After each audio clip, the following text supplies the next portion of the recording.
Welcome to the 5th Annual Women Business and Wellness Conference, sponsored by Wells Fargo Bank and Coca-Cola.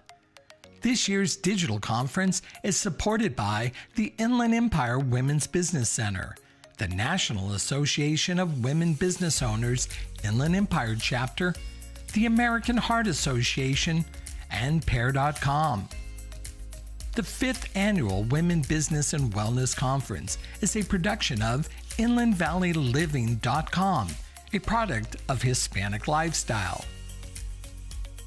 Please use the hashtag WBWC2020 and feel free to post your comments on your favorite social media platform. All our speakers' profiles and the event program can be found online at InlandValleyLiving.com. Ladies and gentlemen, here to welcome you on behalf of InlandValleyLiving.com and Hispanic Lifestyle is Gabriela Sandoval. Welcome to the 5th Annual Women Business and Wellness Conference. I am Gabriela Sandoval with Hispanic Lifestyle. Our conference is truly a digital experience packed with presentations from women with diverse backgrounds willing to share their insights with you. Thank you for spending the time with us today and take lots of notes. Representing Wells Fargo Bank, our presenting sponsor is Jamie Lee, Vice President and District Manager of the San Bernardino Heights region. Good morning, everyone. Thank you for taking the time to join us today. It is such an honor to welcome you to the 5th Annual Women's Business and Wellness Conference. This year, of course, we're going digital. I am sincere when I say it's an honor to welcome all of you. In reviewing today's program, I was inspired and proud to see such a talented and diverse group of presenters. I believe as women, we are natural-born multitaskers, project managers, and wear many different hats. At Wells Fargo, I lead 138 community banking employees in San Bernardino and Riverside County. In addition to being a leader, mentor, and corporate citizen, I'm a wife and a mom. This year has thrown major overlapping events across our journeys. And for me, personally challenged the way I approach being a leader, mentor, corporate citizen, wife, and mom. Against the backdrop of the COVID-19 pandemic that was rapidly changing the way we live our daily lives and run our businesses, we also had a national election. This summer's social unrest and protests placed a mirror over the country that reflected the undeniable realities none of us can look away from. Institutional racism and racial inequality persists in our communities across our country. I don't want to presume to know exactly how this year's events have affected each of you. Our journeys are all different. One thing we have in common, though, is that we're all here virtually together. To me, that shows that we have a deep vested interest in gaining knowledge, insights, and resources. And maybe a nice boost of morale that will help give us the confidence to make informed decisions in the new normal that's ahead. Knowing that so many diverse and talented women are educating themselves on the economy, finance, and wellness gives me hope that the decisions you make next year will empower those around you to also make informed decisions and those around them as well. So as I said earlier, it's such an honor to welcome all of you here today. It's the leaders, entrepreneurs, mentors, moms, sisters, daughters, and friends like you that are making the future even brighter for our communities. Thank you again for taking the time to be here today and investing in your future. I'd also like to thank Richard Sandoval and Hispanic Lifestyles for the longtime collaboration and for hosting today's virtual event. Thank you, Richard.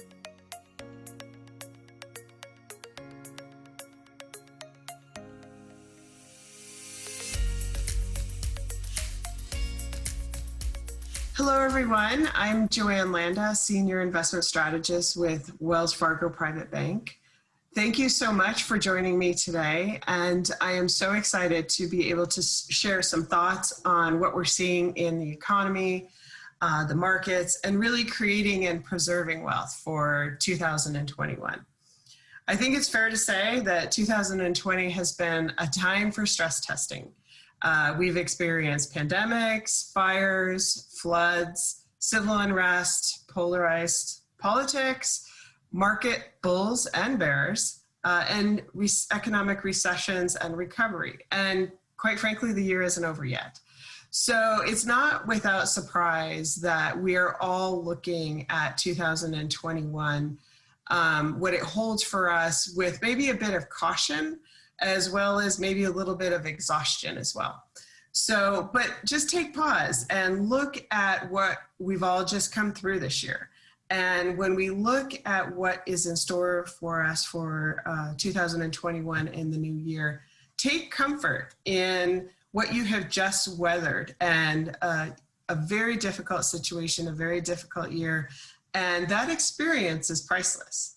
So what I'd like to transition and talk about, a couple of things in our time together, is I want to talk about the economy and the markets and some of the opportunities that we're seeing going forward, but also about how to evaluate what your personal situations are, your business situations, your risk tolerance, and really how do you combine those to take advantage of what's going on in the economy and the market. So we'll go over to our first slide here, and we can take a look at some context of what's going on in the economy. So although the pressures I just mentioned may continue to have some longer term implications, we are seeing some opportunities going into the next year.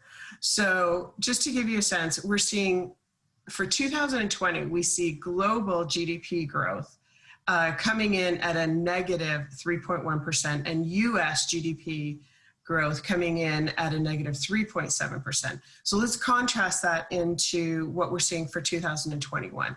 So we're looking at increased expansion into next year, and the pace for global growth, we're looking or anticipating at about a 5.2%, and US GDP growth at a 3.8%. So our outlook going into next year really is, we believe that there are investment opportunities to take advantage of that. Going into 2021, there will continue to be a push and pull with economic data. So our next slide covers some of that information. So we do anticipate moderate growth in 2021, but it will be uneven. So there will be some bumps along the ways, and there will be a separation between different sectors and different economies some will be very strong and some will actually lag a little bit.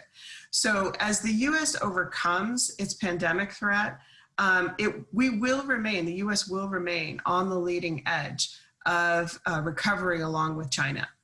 Europe's economy should gain momentum after the winter surge of the COVID infections decrease a little bit. And among the emerging economies, China should lead the way, while some other emerging economies will have some strong rebounds, but we think Latin American economies will lag. Even with the US on the leading edge of the economy, we expect further US dollar declines, mainly against the euro, as the Federal Reserve, this is really an impact of what the Federal Reserve is doing here in the US by adding more money and stimulus, both in terms of keeping interest rates very low, but also in terms of their continual securities buyback process. So in all, we do see gradually a broadening global economic recovery and a weakening dollar, and those two combinations should support global asset markets over the course of the year. So in terms of equity, the drop we experienced in the spring with the beginning of the pandemic brought the longest bull market that we've had in the US to a close. So moving forward, broadening economic conditions should mean we see an earnings rebound that could support equities prices going even higher. We favor US over international equities and but we still continue to recommend going higher quality which is a shift to be made in 2020. And we continue to see that as a place of opportunity in 2021. So looking at higher quality investments. Additionally, we do see some opportunities in more traditional cyclical sectors, and especially those, as I mentioned, with higher quality characteristics.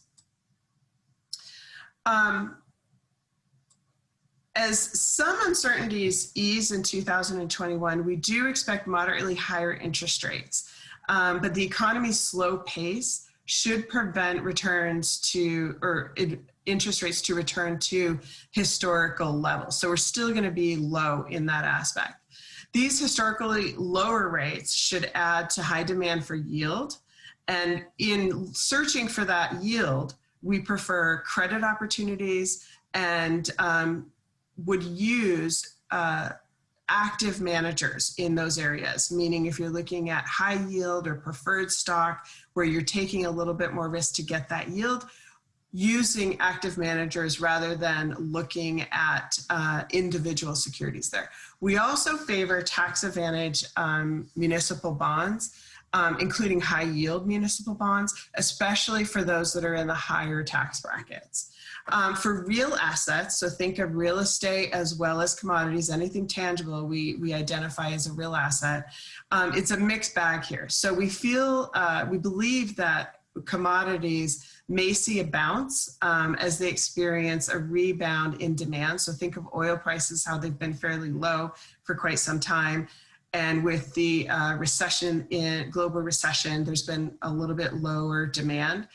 But as we move forward into 2020 and demand increases, we could see some prices stabilize and move up slightly. But with real estate, it's a little bit of a different story.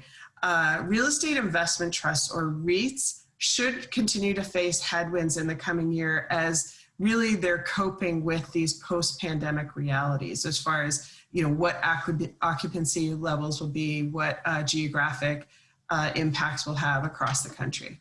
And finally, for alternative investments, we believe that investors should gravitate towards hedge funds and private capital portfolios that are more focused on themes coming out of the COVID pandemic crisis. So often sectors facing the biggest challenges through these crises can support the best long-term investment opportunities. And so hedge funds and private capital are in a place to be able to benefit from that. So that was an overview of the US and global economy, some of the investment markets. But what does this really mean to any of you as personal investors, as well as business owners and managers? So one of the things that is really important is how do you take advantage of this data and the information that the market is sharing with us? But before we dive into, is it XYZ company or is it that bond? What's most important is that you really look at why you own something versus what you own. So a large part of successful investing is really first to identify what your goals and objectives are as an individual, as well as a business owner, or for the business in general. Because if you don't have that structure around what you own, doesn't necessarily, you can't identify what it's going to do for you in order to achieving those goals. So behavioral finance is a study that's been around for the last few decades. It's catching a lot of wind over the last 10 years, and it really helps address the emotional aspect of how people invest. And during a pandemic, I can't think of a better time to really revisit this and look at what some of the benefits of behavioral finance is. So by establishing your goals and objectives first, when you evaluate a new investment or rebalancing an existing one, the structure of your goals and objectives gives you a framework to identify how much or little risk you're willing to take, or when you're reaching for those higher returns, or where to put your next new dollar. If you're already heavily invested in stocks and say collectibles, but you don't have any cash available or any retirement savings, when the economy enters into a recession, you may have a difficulty emotionally staying your investment course because you don't have access to that liquidity that you may need when things get difficult. On the other hand, if you're too conservative or you have a large emergency fund, you may never be able to have may never be in a position to have your assets grow for you, and you may never create more wealth for you or your business or your family. So that's important to look at the balance between all of those. Once your longer term goals are in place, it can be helpful to make longer term strategic changes across your asset mixes, as well as shorter term, and we were define shorter term tactical shifts as say 12 to 18 month opportunities. So you want to look at both sides of those. And so some of the highlights of where we currently are seeing market opportunities are, and so once your longer term goals are in place, it can be helpful to make both longer term strategic changes in your asset mix, as well as shorter term or tactical changes. And we see the tactical is more of a 12 to 18 month opportunity, and strategic is beyond that in terms of a timeline. So we encourage investors to do both of those in rebalancing and evaluating what their wealth strategies are and investment strategies are going forward. So currently, what we're seeing some opportunities here in the marketplace and the economy are highlighted here in our next slide. And so just to give you an overview, a lot of people, when things get difficult, they want to hold a lot of cash. But if you're paying attention to where interest rates are on your bank deposits or short-term treasuries, really you're not earning any interest rates. So you want to be careful that you don't have too much cash on the sideline, but enough to take advantage of opportunities in the future. We're also, as I mentioned, still positive on equities, but really focusing on US large and mid-cap opportunities, and underweighting other areas such as some of the international markets. So what you're seeing here in these reference is just some tactical shifts that we are anticipating where we see opportunities for 2021. And it's an example of how both the market, the economic data, and your personal or business situation should come together to allow you to make those changes within the portfolio. So just to summarize, when we think about portfolios, we really do believe that it's better to be proactive than to be reactive. And so right now, as I mentioned, hold some cash, but not too much, so that you are available to take advantage of the opportunities in the coming year, and just selectively increase risk as the economy improves. And then the last thing in terms of some of the opportunities is looking at diversifying your streams of income. So what does that mean in terms of portfolios? So looking at interest coming from taxable bonds as well as tax-free municipals, cash flow coming from high yield bonds, cash flow coming from dividends. So if all of your income streams are coming from one place, for example, your US Treasuries, maybe you want to diversify and see what other assets can provide you with cash flow as well as we go into 2021. So one of the last thing I just wanted to leave you with for more ideas on how to be proactive as we move into 2021, please feel free to download our Wells Fargo Investment Institute special report for 2021. It's named Forging a Path Forward, and that is available mid-December. So I'd like to thank you all again for including me in this wonderful event. It's been both a pleasure and an honor, and best wishes for a healthy and a prosperous 2021. Thank you.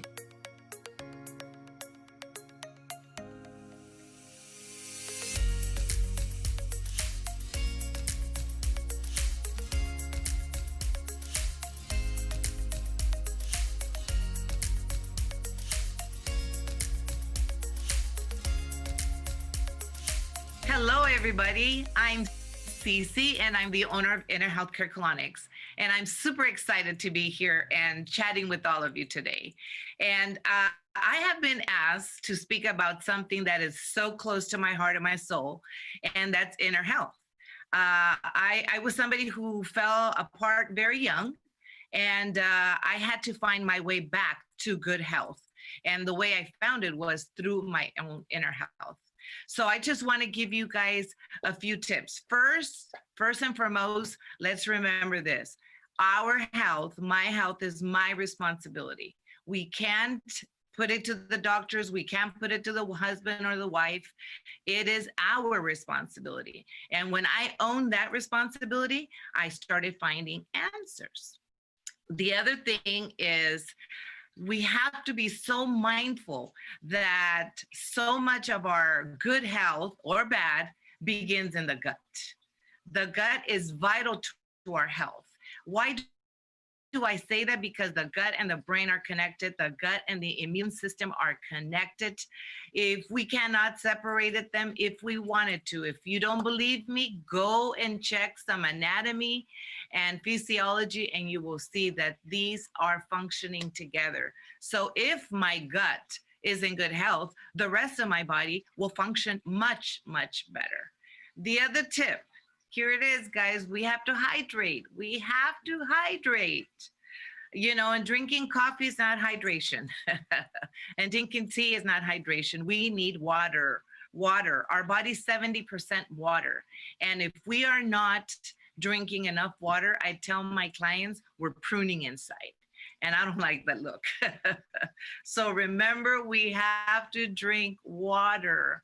And during these challenging health times, I must bring this up. We need to be proactive about our health and not reactive.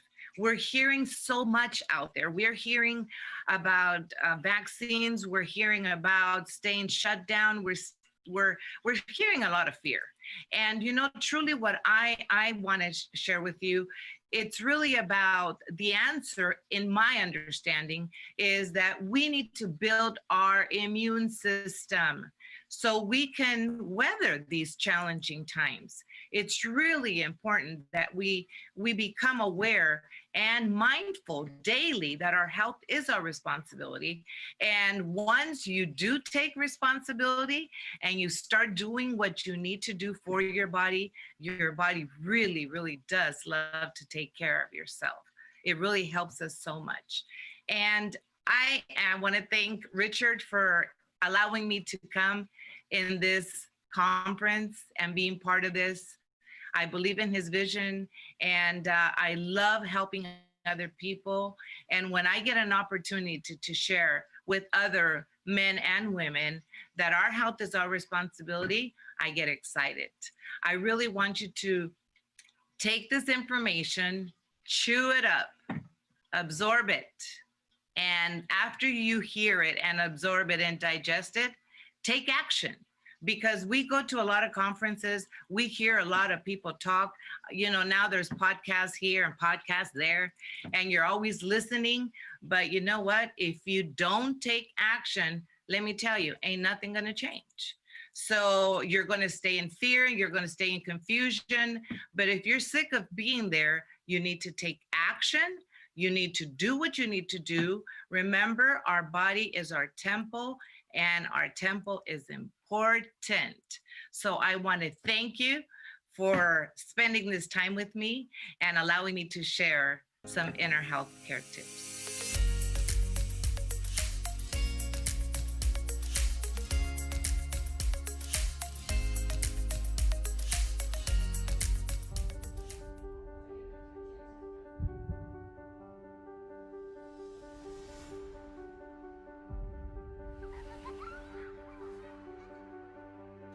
De todos los momentos que comparte con su mejor amiga, el mejor podría ser el momento en que le salva la vida a ella. Cada segundo cuenta en un paro cardíaco. Aprenda RCP usando solo las manos y sea la diferencia para alguien que ama.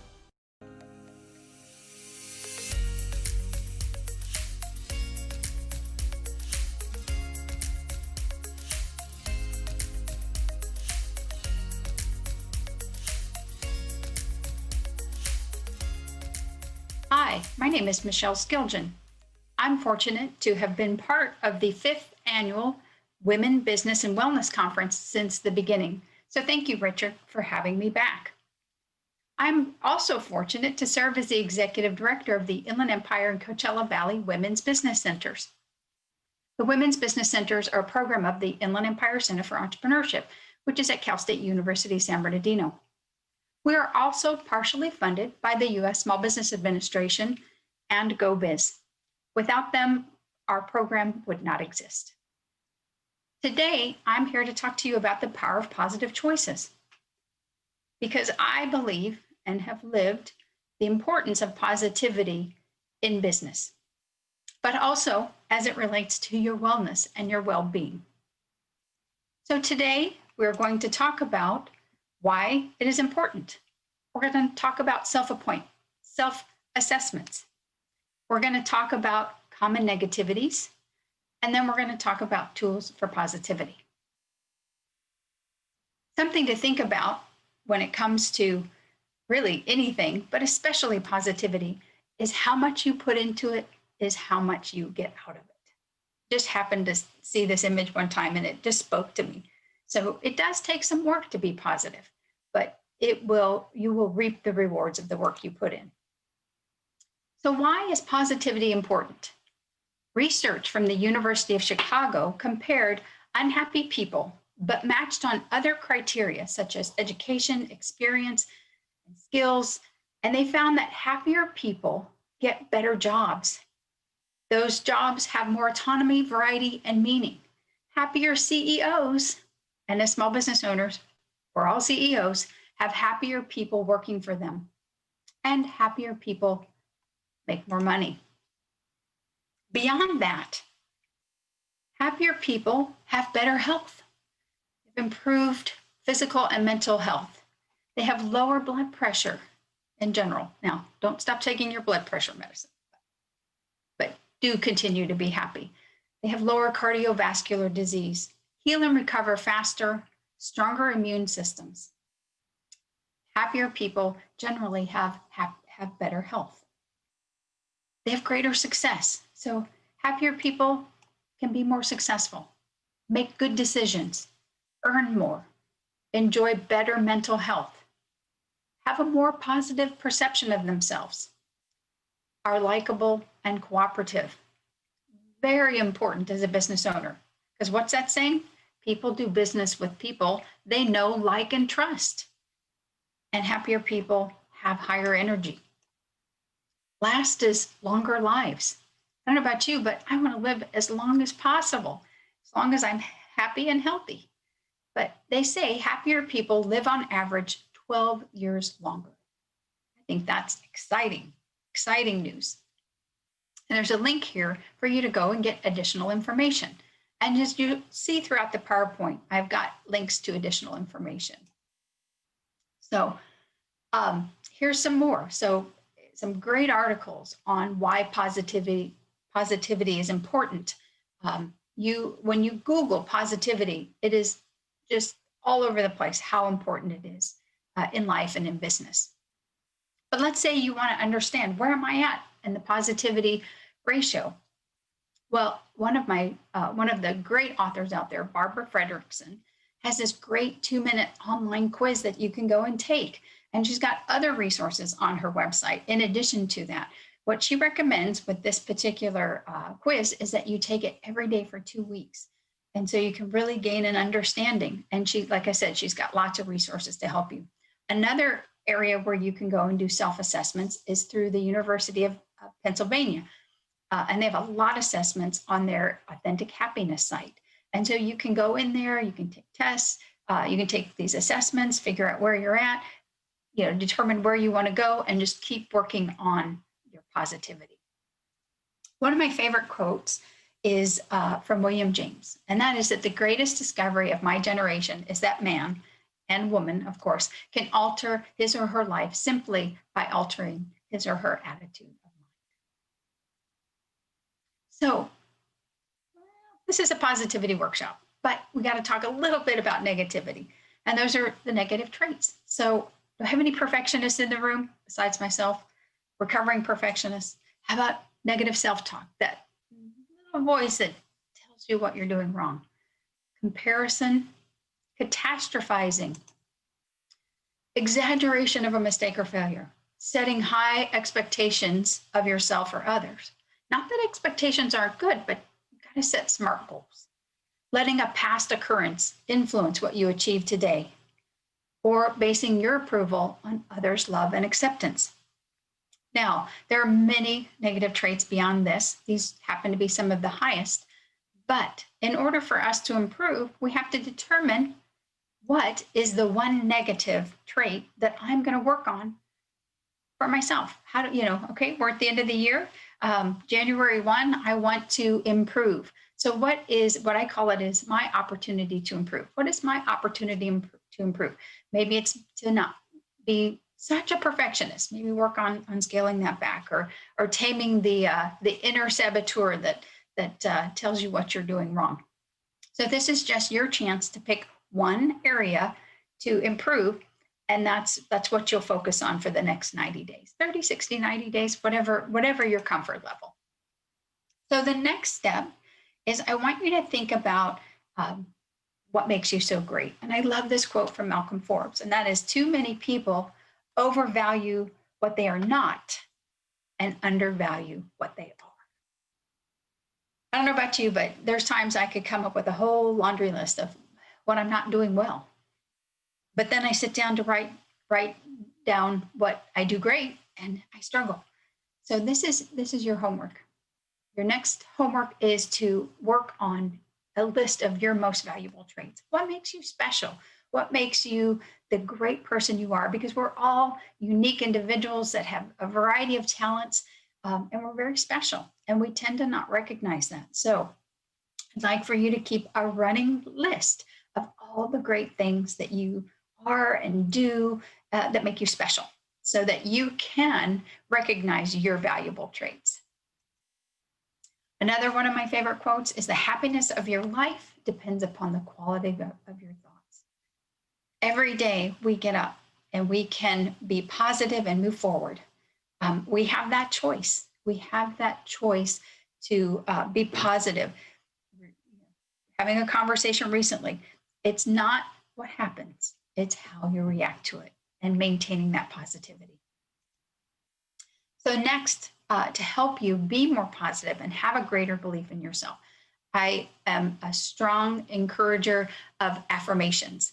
So if there's, especially if it's something that you're working on, so that one item where your 90-day opportunity to improve. So write an affirmation about that, and encouraging yourself rather than discouraging.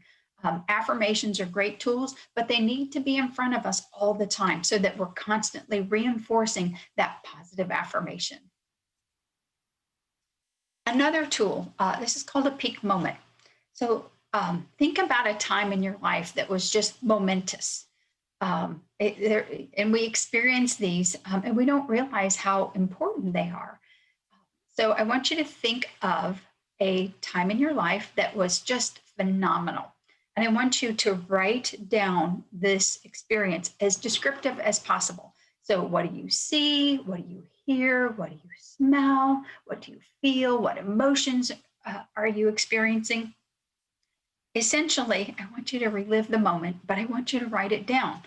And this is a tool for your positivity toolbox, or another tool for your positivity toolbox. Let's say you're having a rough day and you've gathered a few of these, these peak moments, these momentous times in your life, having a rough day, and you go to your positivity toolbox and you pull this out and you read it, and it takes you back to that moment, and it just lifts your spirit. It just kind of resets everything for you in that time. So you take that brief break, and then you go back and you tackle what's going on. So it's just a fantastic tool to have. If you can add a picture that brings you more into that memory, even better. So just whatever you can do to really experience that moment in time. Next is your opportunity to be more positive And I've created a 30-day positivity challenge, and it's a worksheet. And this is what is included on the worksheet. If you'd like to email me, I'm more than happy to share it with you. And my email will be at the end of the presentation. So in my reading and in my studies, I came up with all these great ideas to be a more positive individual. And those were to make a gratitude list and carry it with you, to start a negativity journal, to write down your negative thoughts or actions. And, you know, in the process of that, you would want to rewrite them positive to help reframe them. Write in a journal each day your good deeds. Write in a journal positive events in your life. So I took all of these ideas and I created a worksheet, and it's the 30-day positivity challenge that takes you through each of these that can help you in 30 days really just harness the positives in your life, help you stretch your gratitude muscle, help you look for positives in your life. It's just a phenomenal tool to help you because let's face it, we go through highs and lows in life, and sometimes life is good and we don't need that reminder. But then there are other times when life is difficult and we need that reminder of why, you know, why we can remain positive. Just a fantastic tool to help you get through a tough time. In addition to that, some others. I'm a big believer in reading and listening. And I'm a little bit behind the times. I'm still a book person, you know, but I do have my Kindle. But I know beyond the books, there's tons of websites out there, and there's just tons and tons of resources. But these are some of the books that I've read that have made a difference for me. How Full Is Your Bucket? What Happy Women Know? Choices and Illusions by Eldon Taylor is one of my favorites. Positive Energy. Power of Attitude by Mac Anderson has these great short stories that are just super uplifting. Flourish by Martin Seligman. Martin Seligman is, you know, considered the modern father of positive psychology. It's phenomenal books available. Attitude is Everything. Happy, Simple Steps to Get the Most Out of Your Life. There's Barbara Fredrickson's book, Positivity, Top-Notch Research Reveals that 3-to-1 ratio that will change your life.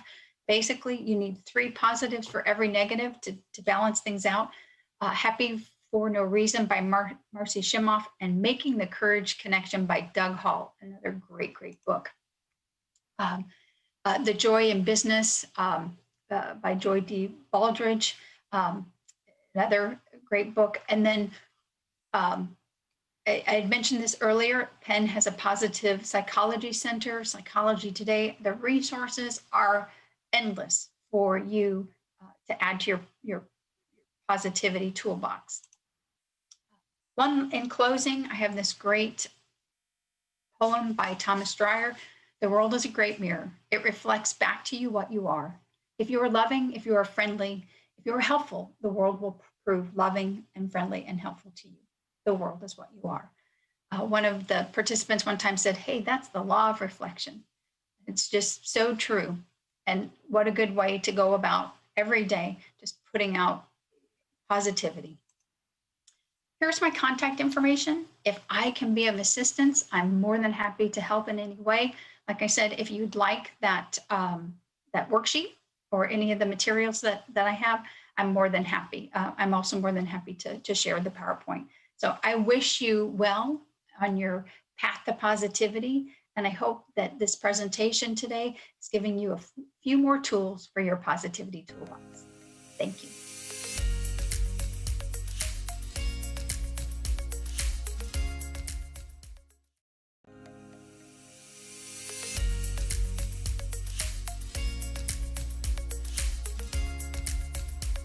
Hello there. I am Lynette Romero. I am an anchored reporter with KTLA News Channel 5. And welcome to my office. This is my office space. I am working. I'm out in the field today reporting in Long Beach. So we are in a live truck. That is my photographer, Dave Lopez. Hello there. And he is editing a piece that we're going to have later on in the day on the KTLA News. So this is kind of how I start my day, bright and early, usually before the sun comes up. And I do early morning live shots for the KTLA Morning News, and then I anchor the weekend morning news, the #1 rated KTLA Weekend Morning News. I've been doing that show for many years. I've actually been at KTLA for 22 years, originally from Denver, and I worked there for 10 years. So you can do the math. I'm older than, hopefully, than I look. But I'm happy to be in this business for as long as I've been a survivor, which is pretty exciting for me because it's not easy to survive in this business. But I am so happy to be here with all of you virtually, remotely on Zoom. This is the strange reality that we are living now in COVID, and we are making the best of it. So I'm happy to be here to talk about surviving, about thriving, about excelling in whatever industry or, walk of life you have chosen. And that's really been my mantra to do that. So interestingly enough, I didn't intend to be a reporter or an anchor. I wanted to be a doctor. I went to college to be a doctor. I was a pre-med major, and I was the first in my family to graduate from college, and I realized very quickly that my grants and my scholarships were going to run out in 4 years, and I would not have a degree that I could get a job with. I'd have a pre-med degree, which would not be enough. So I took a journalism class and fell in love and changed my major. And so I think in another life, I would have been a really great doctor, and I really love doing medical stories. But I'm so happy that I landed here because this has been an amazing career. I've covered the Papal Conclave. I went to Rome for 16 days. I've been to Mexico, El Salvador. I've been to cover the Oklahoma City bombing. I've covered Waco. I've covered so many amazing historic moments and traveled with my job and met some amazing people in my own backyard. In fact, you just never know where you're going to find a story. So it's been a really great career. I've actually had these ups and downs in my career that I know a lot of you have had in your careers and in your life.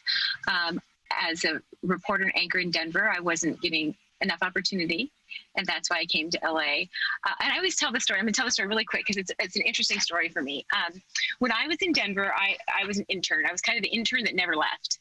So I was an intern when I was junior, I think it was a summer going into my senior year of college. So my internship ran up in the summertime, and they said, hey, we'll let you stay and be an intern if you train the next batch of interns. I said, great. I didn't want to leave the newsroom, so I trained the next batch. And then they said, you can stay another semester if you train the next batch of interns. So I did.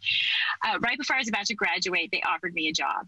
I thought, I don't want to be a writer or a desk assistant. I want to be a reporter.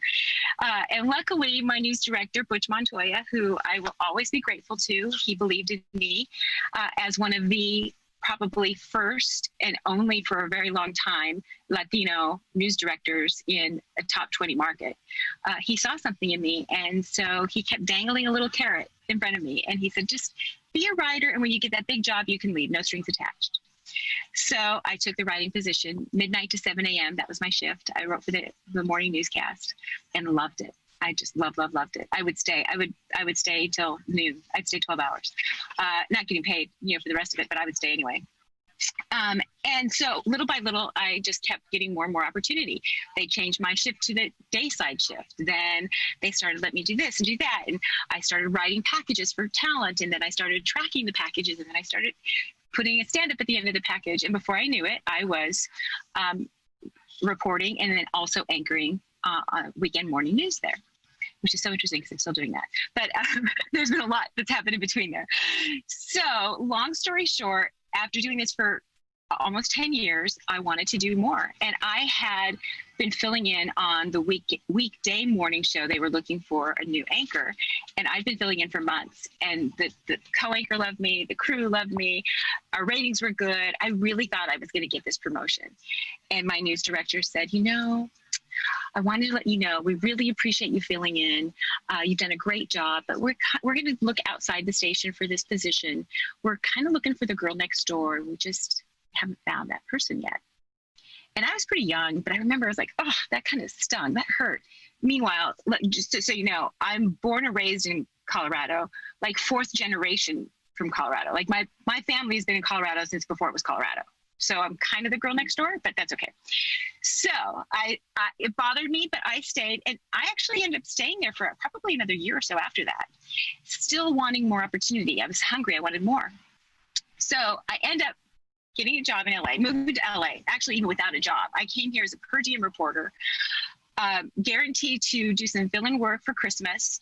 And then after that, it was like, you know, we don't know what's going to happen after that. So I sold my house in 5 days in Denver, packed up my car, brought my dog, and got out of my contract a month early. My contract in Denver wasn't up until January. Move out here. Immediately by January, I have a full-time contract to be a reporter. A year later, they offer me the 10 p.m. anchor position with Hal Fishman, and which is a big deal, right? So they take me to Beverly Hills to get like, you know, a new look. I'm going to get a makeover for my new position. And I'm sitting in this chair, and this guy, his name is Laurent, and he's French, and he's got a big accent and big personality. So he's going, "What are we going to do with you, Lynette? Da, da, da, da, da. We're going to make you beautiful." So my assistant news director says, "You know, just so you know, we want Lynette to be beautiful and give her a new look, but we want Lynette to be the 10 p.m. anchor for KTLA because people love her. She's like the girl next door." So here I am in a new market, in a new home, and now I'm the girl next door. And what I learned from that is it doesn't matter where you are. You know, you can always be the girl next door because you relate to people. And now 22 years later, I do feel this is home for me. I can't ever imagine going back to Denver. But you never know who is going to believe in you and who is going to see that special something that will give you that open door to walk through and shine. And I've never forgotten that because it just, even though I didn't have like this chip on my shoulder, like, oh gosh, I can't believe I didn't get the opportunity I wanted. I was carrying around that weight, and it was just lifted when somebody believed in me. So that was 20 something years ago. And now, you know, there have been things that have happened since then. You know, I had a baby, and on my maternity leave, found out that I wasn't going to be the 10 p.m. anchor anymore for KTLA. A lot of people said, "Oh, you should quit. You should leave. That's terrible. How could they do that to you?"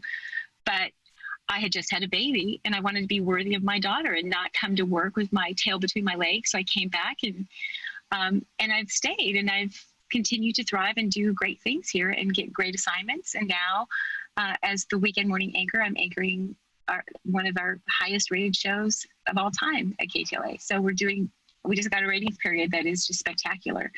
And I connect with my viewers in a whole new way. So that's kind of where I've been and how I've gotten here. But in addition to that, I think during this pandemic, I've learned a lot about myself and a lot about the people around me, a lot about sacrifices that we make and living our best life without sounding too much like Oprah. But I know that I have not always been focused on me. And I think as women, as Latinas, we tend to do that. We take care of people. We take pride in that. That fills up our heart and our souls. And I had been doing that for a long time. So I have a 16-year-old daughter. My 90-year-old mother who has dementia lives with my family, lives with us. We take care of her. We moved her from Colorado here when she started getting sick. I have an overnight schedule where I go to work in the middle of the night. My husband and I have restaurants. We're in the restaurant business, which is a terrible time to be in the restaurant business. A lot going on. And so last year in April, my husband said to me, "You've not been to the doctor. I just went to see our doctor, and we see the same doctor, and you haven't been there." And I said, "Oh, yeah, I was there last year. I was there, yeah."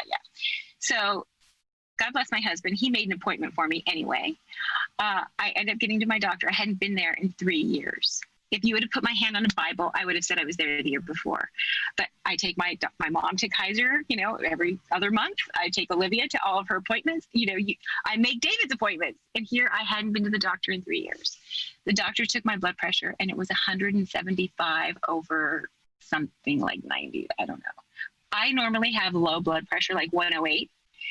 And I've known this doctor since I've been here. He was at my wedding. So I trust him. And he said, "What is going on?" And I burst into tears. The stress level was so high, I was not taking care of myself. And he said, you are a walking time bomb.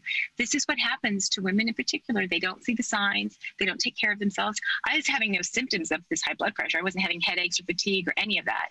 But I wasn't taking care of myself. I wasn't exercising. I was carrying too much weight. My knee was swollen. And so because it was swollen, I couldn't exercise. I wasn't, it was swollen because I wasn't exercising. It was like this terrible trap I was in. He said, you've really got to focus on you. You've got to take care of you. You've got to find time to exercise. You've got to start eating better. You've got to start sleeping. You've got to start taking care of you and lower the stress. So I took it to heart. And here's the other thing. He said, I'm going to put you on blood pressure medication, which was like, oh no, you've got to be kidding me. I did not like that at all. So I tried to lose some weight. He wanted to see me in June. So I tried. I started like doing my protein shakes. And I've been here, done that. I remember in 4th grade thinking, I need to go on a diet. I clearly remember not feeling comfortable in my own skin. So this is a struggle that I've had my whole life. I've done well sometimes and not so well other times. So I've done the yo-yo thing. I've done every diet out there. Cabbage soup diet, Weight Watchers, what was it called? Lindora, ExecuSlim. What's one that begins with an M? I don't know. There's all kinds of them, right? I've done them all. Protein shakes for breakfast, lunch, and dinner. And then, I don't know. They weren't working for me, or they would work for me and then I would slide back, right? So, by June, I'd lost maybe 7 pounds, not very much. And so I went back to him and I asked him about intermittent fasting. And I had been looking into it and reading about it, but I wasn't sure if it was legit. And he said, absolutely. I went 100% encourage you to do it. He said, I've done it myself. There's a lot of research to show that it can not only help you lose weight, maintain weight, but it also can help make you healthier. And he said, do the research. There's a lot of research about cancer, a lot of research about dementia and Alzheimer's and how fasting can make a difference. So the reporter in me went crazy and I literally became obsessed with just researching intermittent fasting. How does it work? Why does it work? And what became the game changer for me, because this was really about health. Again, I've struggled with my weight for my entire life and my career, and yet I was still on TV every single day. And that's a really tough struggle to be in and be on TV. But there were times that I thought, you know what, I'm doing fine. It's okay. I'm never going to be this big. This is who I am. You have to, we come in all colors, shapes, and sizes. And I really wanted to embrace that. But when it was about health, it was a totally different ballgame. And that's what changed it for me. So with fasting, there's something that's called autophagy. And I'm not going to get into the whole thing, but I'm just going to tell you really quickly why it made a difference for me in my health. Autophagy is when you fast for a significant period of time, at least 24 hours, body begins to do its own healing. It cleans itself, it recycles, it rejuvenates itself. So autophagy means self-eating. So what happens is we feed ourselves way too much. We feed ourselves breakfast, lunch, dinner, and snacks in between. So we're never hungry. We are uncomfortable when we're hungry. And so we're giving our body sugar, because everything you eat breaks down into sugar and glucose. And so your body is never hungry. So things build up. So for example, in your brain, this plaque, this sticky protein stuff that leads to dementia and Alzheimer's is constantly being fed sugar, which it loves, and it makes it grow and get bigger and thicker and stickier. And that's dementia and Alzheimer's. There are doctors who call dementia and Alzheimer's type 3 diabetes because many, many people who have dementia or Alzheimer's have struggled with diabetes. So their blood sugar has been high for years and years and years, and they are prone to dementia and Alzheimer's. So if you scale it back and allow your body to get into autophagy and to feed on itself, autophagy, that's what it means, self-feeding, then it will go in and clear all that stuff out. It will recycle the bad proteins. It will recycle the bad cells. It's just, your body is designed to do this. We just don't ever give it that chance because all we do is eat. Okay, so basically where I ended up, the sweet spot for me for fasting was OMAD, which is 1 meal a day. So I would stop eating at 3 or 4, not like a strict, but 3 or 4. I would go to sleep around 6 or 7. I would wake up, I would go to work. I would work from 3:30 in the morning, usually get off around 11:30, 12. But then what I would do is I would go home and I would work out in a fasted state. People say, oh my gosh, you can't work out if you haven't eaten all day. You need to have a protein shake before you work out. Not true. I have the best workouts when I'm in a fasted state. I'm lighter, I'm more focused. I burn more calories, I burn more energy, all of that stuff. I clean my body. It's a way better workout for me. And then after I'm done working out, then I eat. So I made a deal with myself. I'm not going to work out. I'm not going to eat until I've worked out. And that was a really good incentive for me to work out as much as possible. So I got so much better. My knee, I can't tell you like that, the inflammation in my body was gone with fasting. We carry around so much inflammation. So basically I was fasting like 20 hours, 21 hours a day, eating one meal, maybe having a shake. I would have dessert. People say, what did you eat? I would pretty much eat anything I wanted. I would have a great salad a lot of the time because you want good food because you haven't eaten. I would have salmon and rice and grilled zucchini. I would have frozen yogurt with chocolate chips as my dessert. I would never go over 12 or 1400 calories when I was really trying to lose weight. And it just came off. Was it easy? No. Was I focused? Yes. And I was obsessed with information. I read about it. I watched podcasts. I listened to TED Talks. I read as many articles as I could find so that I could stay focused on what I was trying to do. And I lost about 1 to 2 pounds a week, which is about average. Like you shouldn't lose any more than that. I think there was 1 month that I might have lost 2.5 pounds, a couple of weeks here and there. But between April, when I first started trying to lose weight on my own, and June, not too much. Then June, it kickstarted it. By December, I'd lost 50 pounds, more than 50 pounds. And now I've lost over 70 pounds total. It's a lot of weight. Interestingly enough, I looked up how many pounds does an average 4th grader weigh, and an average 4th grader weighs 70 pounds. So I lost a 4th grader, which is when I first started my battle. And it works. It works for me. Is it for everyone? Absolutely not. I tell people all the time. I do a talk every Friday because so many people were interested because you could see the weight loss. It was a dramatic transformation. And people thought I was sick. People thought that, people thought all kinds of things. But the truth was I took control over my health and my destiny. And so a lot of people wanted to know about it. So I do something on Fridays on my Instagram Live called Fast Talk with Lynette, and I do it every Friday. And I started out just saying, okay, I can't answer all the emails and all the DMs, all the questions that I get. So I'm going to go on one time and I'm answering every single question you have. I'll tell you anything you want to know.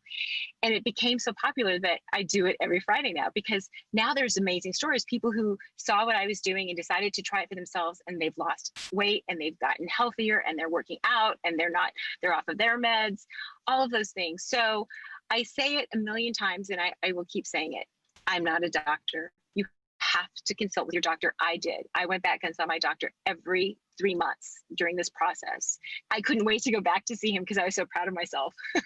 I couldn't wait to have him weigh me so I could show him how much weight I'd lost, which is, I'm such a nerd, I know.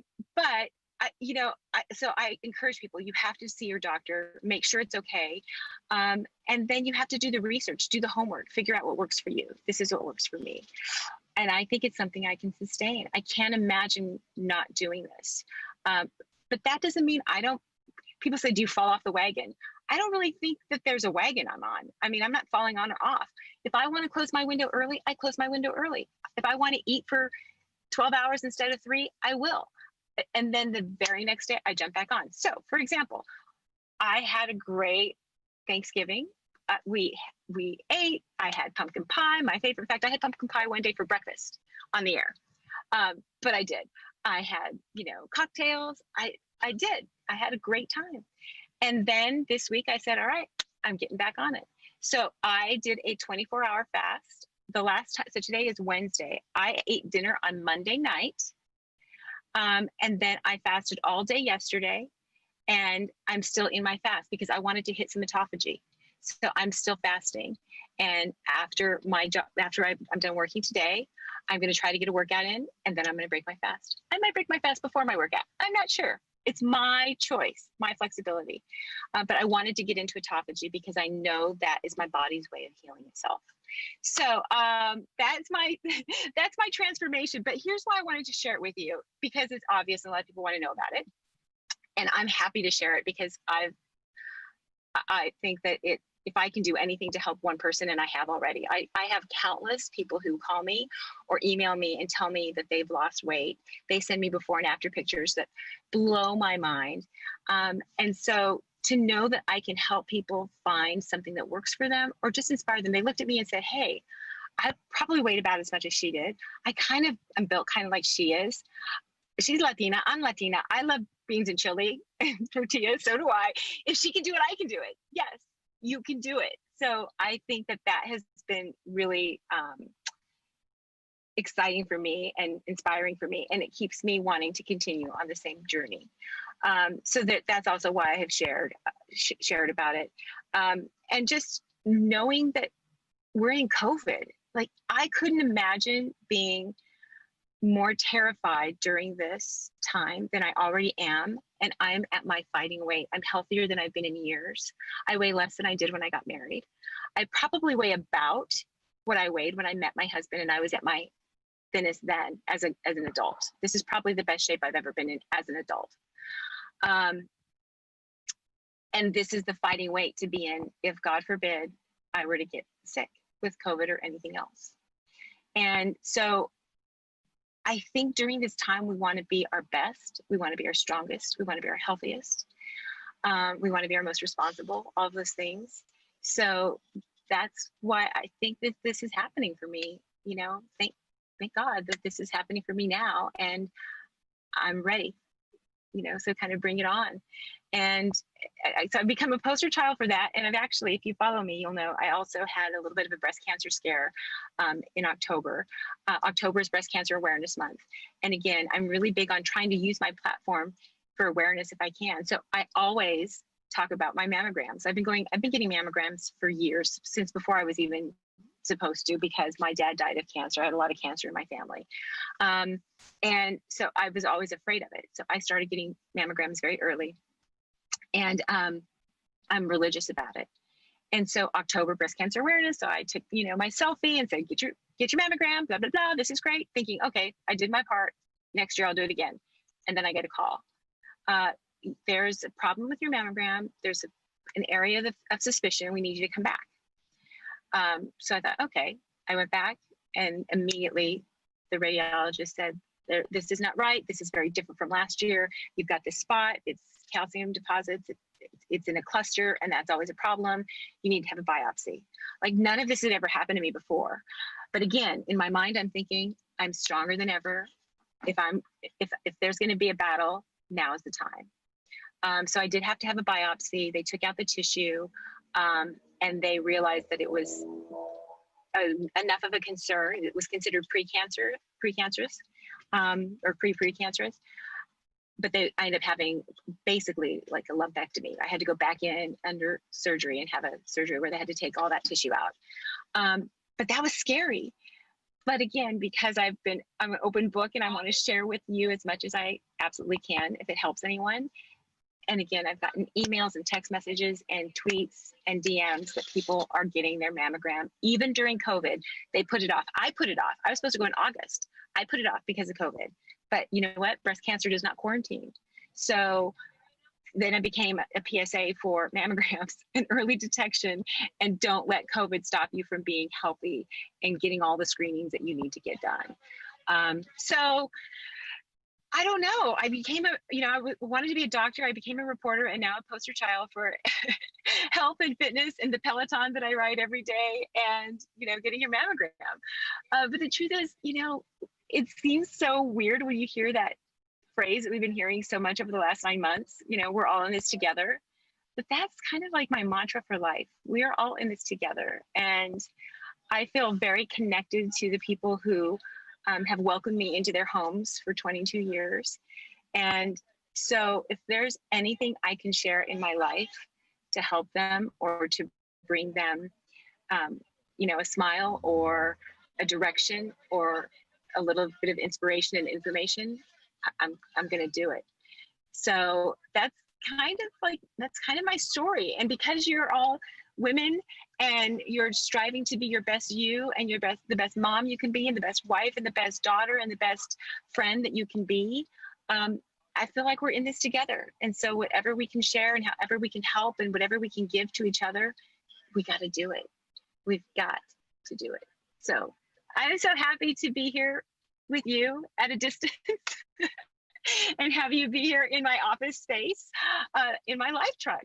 So thank you for having me as one of your guest speakers. And I hope to see you on the KTLA News the next time you're able to turn on that TV. Don't drop the remote. All right. Thanks, guys.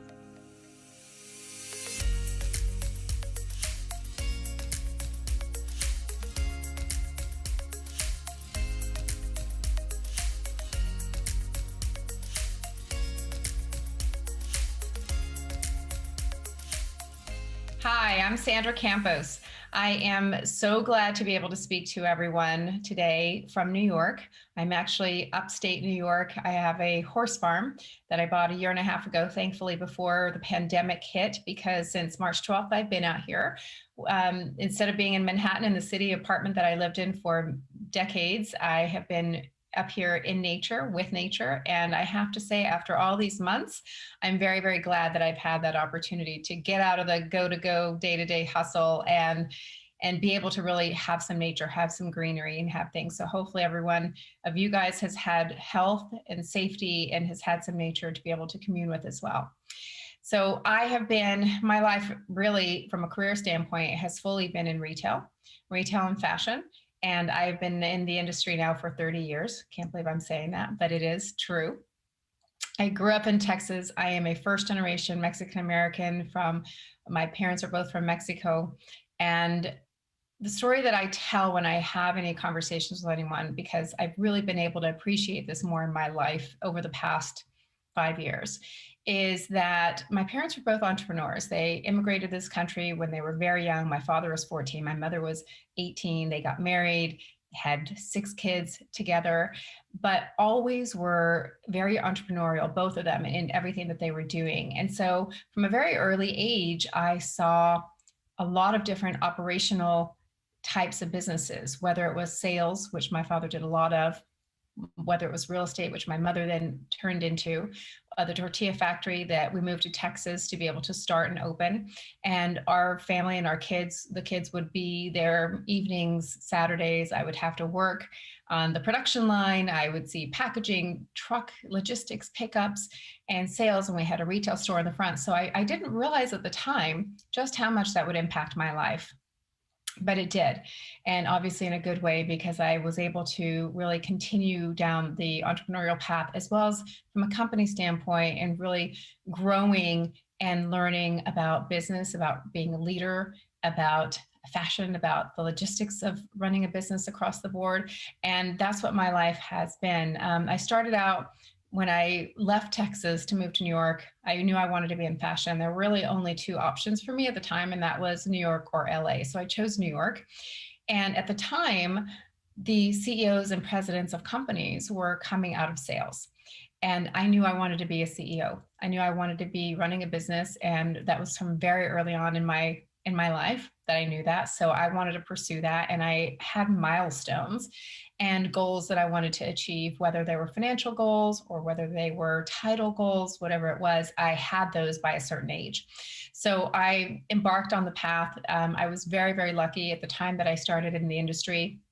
There were a lot of retailers. It was very different than it is today, but it was all about the power of a brand and understanding and learning about product and merchandising and the passion for fashion, which sounds a little cliche, but it's true. Passion for really understanding what is fashion, and fashion makes us get up, and fashion is your choices, and it defines not who you are, but it defines your style and who you want to be that day. And it's the experience that I've had with that, whether it was through Donna Karan, through my experience at Ralph Lauren, through my experience with Oscar de la Renta's brand or others that I've been a part of, and I've been very fortunate to be able to be a part of, I had learned so much about that, not just about color and prints and the shape of a woman's body, but who the consumer is from a business standpoint. 75% of the consumers are women. You know, we need to address that and understand. And it's one thing that I learned a lot when I was starting out in the industry as well, because at the time I was able to go around and travel all over the country. And I can tell you, I've been to Edina, Minnesota. I've been all over Wichita to Oklahoma City to Tulsa to, you know, places that many people wouldn't even dream of going today for business in fashion, because those stores don't exist anymore. But I was able to do that. And with that, I gained a lot of knowledge of the consumer and understanding what people need in different times. And the fact that, you know, the fact that we're selling wool product in August or shipping wool product in August, which is what we were doing in a lot of the businesses beforehand for Florida, when it doesn't matter because you're still wearing tank tops, you know, none of that made sense. So, you know, and we wouldn't, in Edina, Minnesota, as an example, there were certain weather patterns there that obviously it's going to be colder earlier, so they wouldn't have sweaters or coats in time. So all of those kind of rules that fashion just had just because it was part of our history, it caught up. So years and years later, now here we are in 2020 with a pandemic that really forced fashion to take a look at what we've been doing and taking a look at what the products are that we're delivering, who we're thinking about, how we're doing it, how much product we're putting out there.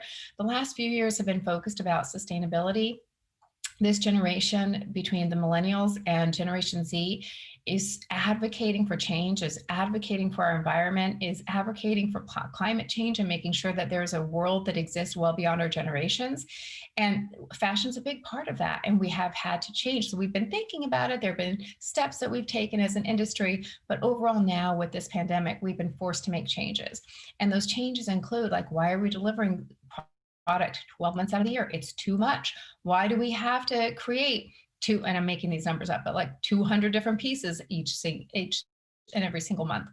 It was all about capitalistic gain and growing a business, but to what end?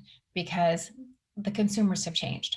It used to be that we in fashion could dictate what you would wear based on what you saw in a magazine, based on what an editor would tell you was the right thing to do. It used to be that you could wear one designer head to toe. But as fast fashion came in 10, 12 years ago, it became bigger and bigger, H&M, Zara, Uniqlo, et cetera. You could start mixing things. So then the high-lows started coming into play. You could wear Prada and Zara at the same time, and you could mix things. And then as social media started to come in and change, that changed everything. I started a business with Selena Gomez in 2009, my business partner, Tony, and I. And she was 15, going on 16 then, but we started a business that was something we believed in for her. We believed in her. We believed in really being able to address that category within the mass. We sold at the time, we had a six-year collaboration with her in Kmart stores in the States and then a couple of other countries. But my point on that is that when we did that in 2009, it was only Facebook. She had less than 1 million followers in 2009 on Facebook. There was no Instagram, there's no Snapchat, there's no TikTok. It didn't exist. So that education for me in and of itself was all about youth culture marketing and understanding what this generation wanted and authenticity. No one did it better and does it better than Selena herself in terms of authentic communication and building a community, building that fan base. So if you think about like this massive change that we've had just in a 10-year time period, now going on 11 years, but over the 10-year time period that social media has existed, now you have influencers and celebrities, and they have started to dictate what the right fashion is or what you want to get. And guess what? It's no longer about the seasons. It's no longer about like, this is it for spring, this is it for fall.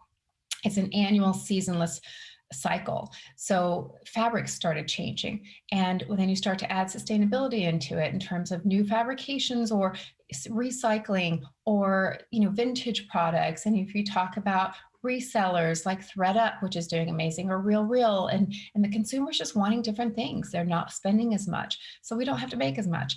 They are living in different places. They're traveling more, so we need to be able to, from a fashion standpoint, create product that the customer needs at the time that they want it and at the time that they need it, and not be more piggish than that, I guess, in terms of really describing how large everything became. So we've been forced to make changes as an industry. And therefore, companies have been forced to make changes, and individuals have been forced to make changes too, to look at themselves and to say, is this really what I want to do? Is this where we're going to go? Obviously, we've all been impacted by this pandemic. Everyone around the world has been impacted. And whether you've lost your job or not, you still have had the opportunity to take a look and say, my family's most important. I have extreme gratitude for the health that I have in my family. And what do I want to do for the future? How am I going to make that impact? For me, in the past 5 years, I've been really focused on helping other entrepreneurs, advising small startup businesses, and really focusing on the Latina and Latino specifically, because it's something that obviously I'm passionate about, but I wasn't always, but I am now. And I have been, to be able to really be a part of and a voice to be able to help raise other people and to help show younger generations what they can be as well. I am one of 6 kids, and I don't tell this story lightly because it's not one I share very often, but I'm the second of 6. My older sister is a judge in San Diego. I have a sister right beneath me who is an attorney in Utah, in Salt Lake City, another sister who's a PhD professor at Penn State, another sister who's a very accomplished photographer, and a brother who's an entrepreneur. Out of those, I had 3 that were Ivy League school.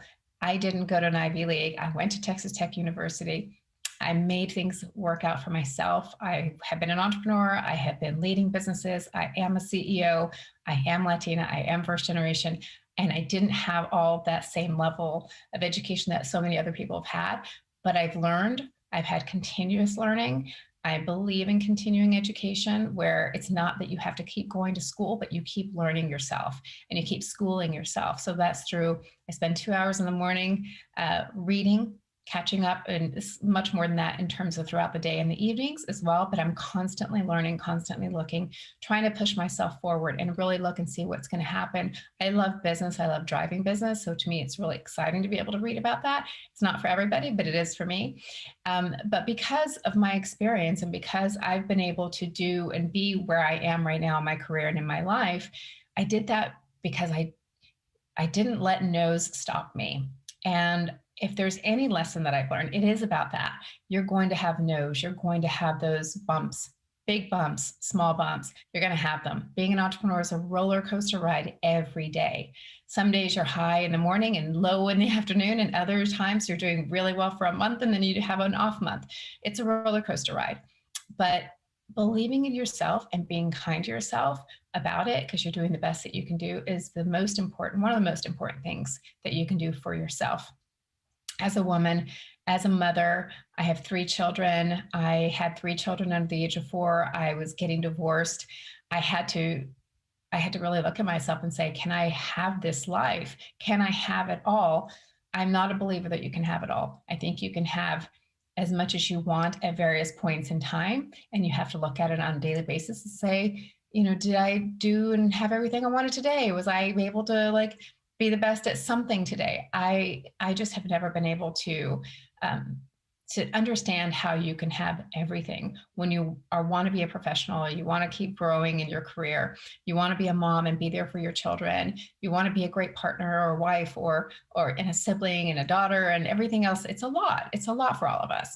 So one of the things that I have said is that at different phases in your life, you're going to look at yourself and determine what is the most important thing for you. And when my kids were young and I was going through a divorce, the most important thing for me was to take a step aside from the corporate life. And that's when I started the business with Selena Gomez. And as an entrepreneur, I was able to be at home with my kids for dinner at night. I was able to be there to understand and see what their faces after school and understand what was happening with their classmates. And I have 2 girls, so there's always a little drama there. And it was the right thing for me. Everybody's going to have a different choice. Everybody will have different decisions they make, but you can pivot. You can make those changes. I certainly have had to. Some cases I really felt that I had to. I had no choice. And in other cases I wanted to. Now with this year with the pandemic, I spent more than 2 years as the CEO of Diane von Furstenberg, a very iconic fashion house, DVF. She's one of the most iconic designers in the industry and a great joy to work with. And the pandemic changed all of that. It forced us to take a look at the business and say, what's this going to be? And for them as a family run business, it was also, what are they going to do and how they want her legend. What do they want the legend to be? And how do they want to continue to go forward with that? So business changed and I left there mid-June. And I also had to look and say, what do I want to do? How am I going to make an impact? How am I going to continue to try to make a difference? How can I help others? And how can I really do something that's exciting that doesn't require, potentially selling $500 dresses or other things that may not be the most important thing today based on where we are in our life and our culture. So I have just recently also decided to pivot again. And while I've pivoted from being a corporate to an entrepreneur to back to corporate again in different leadership roles and in fashion and retail, now I'm actually moving into tech. So between technology, which is really obviously driving a lot of data and a lot of analytics and a lot of insight into business, it's doing that for fashion. And so for me, it's about trying to continue to move forward, trying to keep moving ahead and pushing the envelope a bit more so that I can always try to help others also move ahead and move further into the future and be a little bit more advanced and innovative in their thinking and accelerating what we know is there. Like I've known for the last 12 years that digital was going to be important. And I've been moving myself in that direction by learning again, through reading, through learning other things. And now I have the ability to continue to hone those skills and do it in a way that is leading an organization and working with other retailers as well. And why do I tell you that? Because I think it's important to know that you're not stuck. You're not stuck. And no matter what, some things may happen and I get calls or emails from people and they'll ask me questions and they'll feel like they are stuck. And there's always a way to get out of it. And I can tell you that I certainly feel like I'm a testament to trying to navigate through change and not always doing it really well, but doing it and making it happen. And I think that just really believing in yourself more than anything else, you can't expect others to believe in you if you don't believe in yourself. I've spent a lot of time really trying to make sure that, even though I've always believed in myself, just trying to make sure that I did it in a way as well that kept me going. Because you're going to, again, like I said, you'll have those down days, but you'll keep going and you'll keep pushing, and just know that there's a lot of support out there. One of the most exciting things that I've seen in the last few years is really these communities and these groups and organizations that get developed, especially for women and really focused on women and helping women. And there's so much more support now than I ever felt that there was at any point in time in my career, women supporting other women, building each other up. It's incredible. It's so great to see this happening now. And it's not that there's not competition, but there's less competition because we're helping support each other. And I think that's really fantastic and a great way forward for us across the board. So I would leave you with that note to help support others, to build each other up, to be kind to yourself about what you do, and to know that there are always options and never take no as the final answer. Thanks so much for having me, Richard.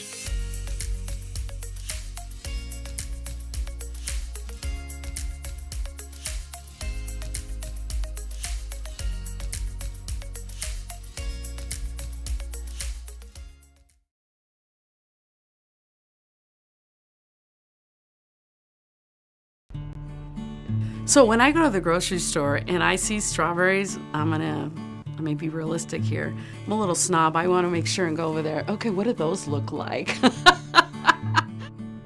My family has been in the strawberry business for over 40 years. My parents started as sharecroppers, and when I was a little girl, I'd go out and help them, being the oldest of 6. And then after, just helping my parents with the whole accounting, with their business in the strawberries, and here I am. Being in the strawberry industry obviously has given our family lots of opportunities.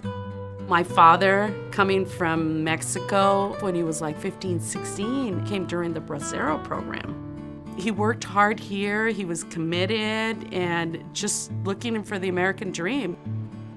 I see my father at 85 still out here working. And if he's worked hard to get where he's at and struggled, like you said, nothing in my pockets, and has done what he's done, we're like, well, we have big shoes to fill, but we have all the tools necessary to make something of ourselves and to help other people. When I see these farm workers, they're my family, because I was one of them, and I understand the hard work and how everybody's trying to make ends meet for their family, and it makes me happy to see that now we can provide this to families, give them the opportunity, just like we had the opportunity when we were growing up.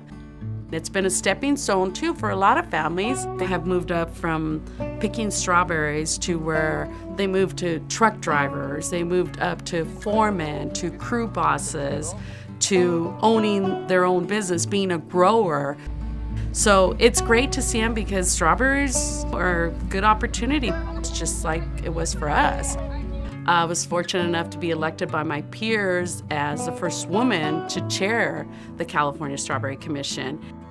I do want to be a great role model. I want to tell everybody that you can do whatever you want, you know, as long as you're taking your one step at a time and you're moving forward. Don't look back. I love it to Lorena because she helped me when I started growing strawberries. She helped to me a lot. Make me emotional. I can honestly say I've been like his right hand, because I've been here from the beginning, and I just loved helping him and everything he did, because he taught me how to write the first payroll check. He taught me how to do the bookkeeping, and I think that's why I wanted to go into business and accounting. And he's taught me, I mean, everything I know, from the morals and the values, and made me the woman that I am today. And I think that's what's pushed me to get to where I'm at.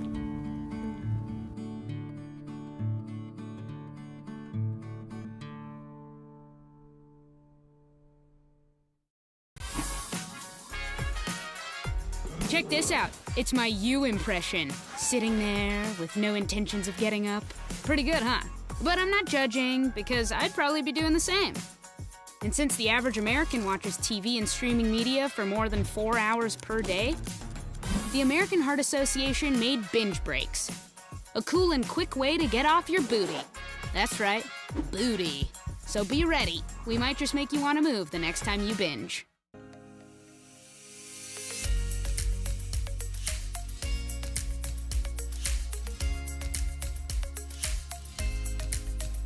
Hello, everyone. My name is Elizabeth Yang, and I am a family law attorney in sunny Southern California. Today, I'm going to be speaking about a very interesting topic that a lot of folks are talking about recently, California family law and the recent COVID-19 effects that have made a difference and an impact on family law. So let's just start with a background of marriage and divorce.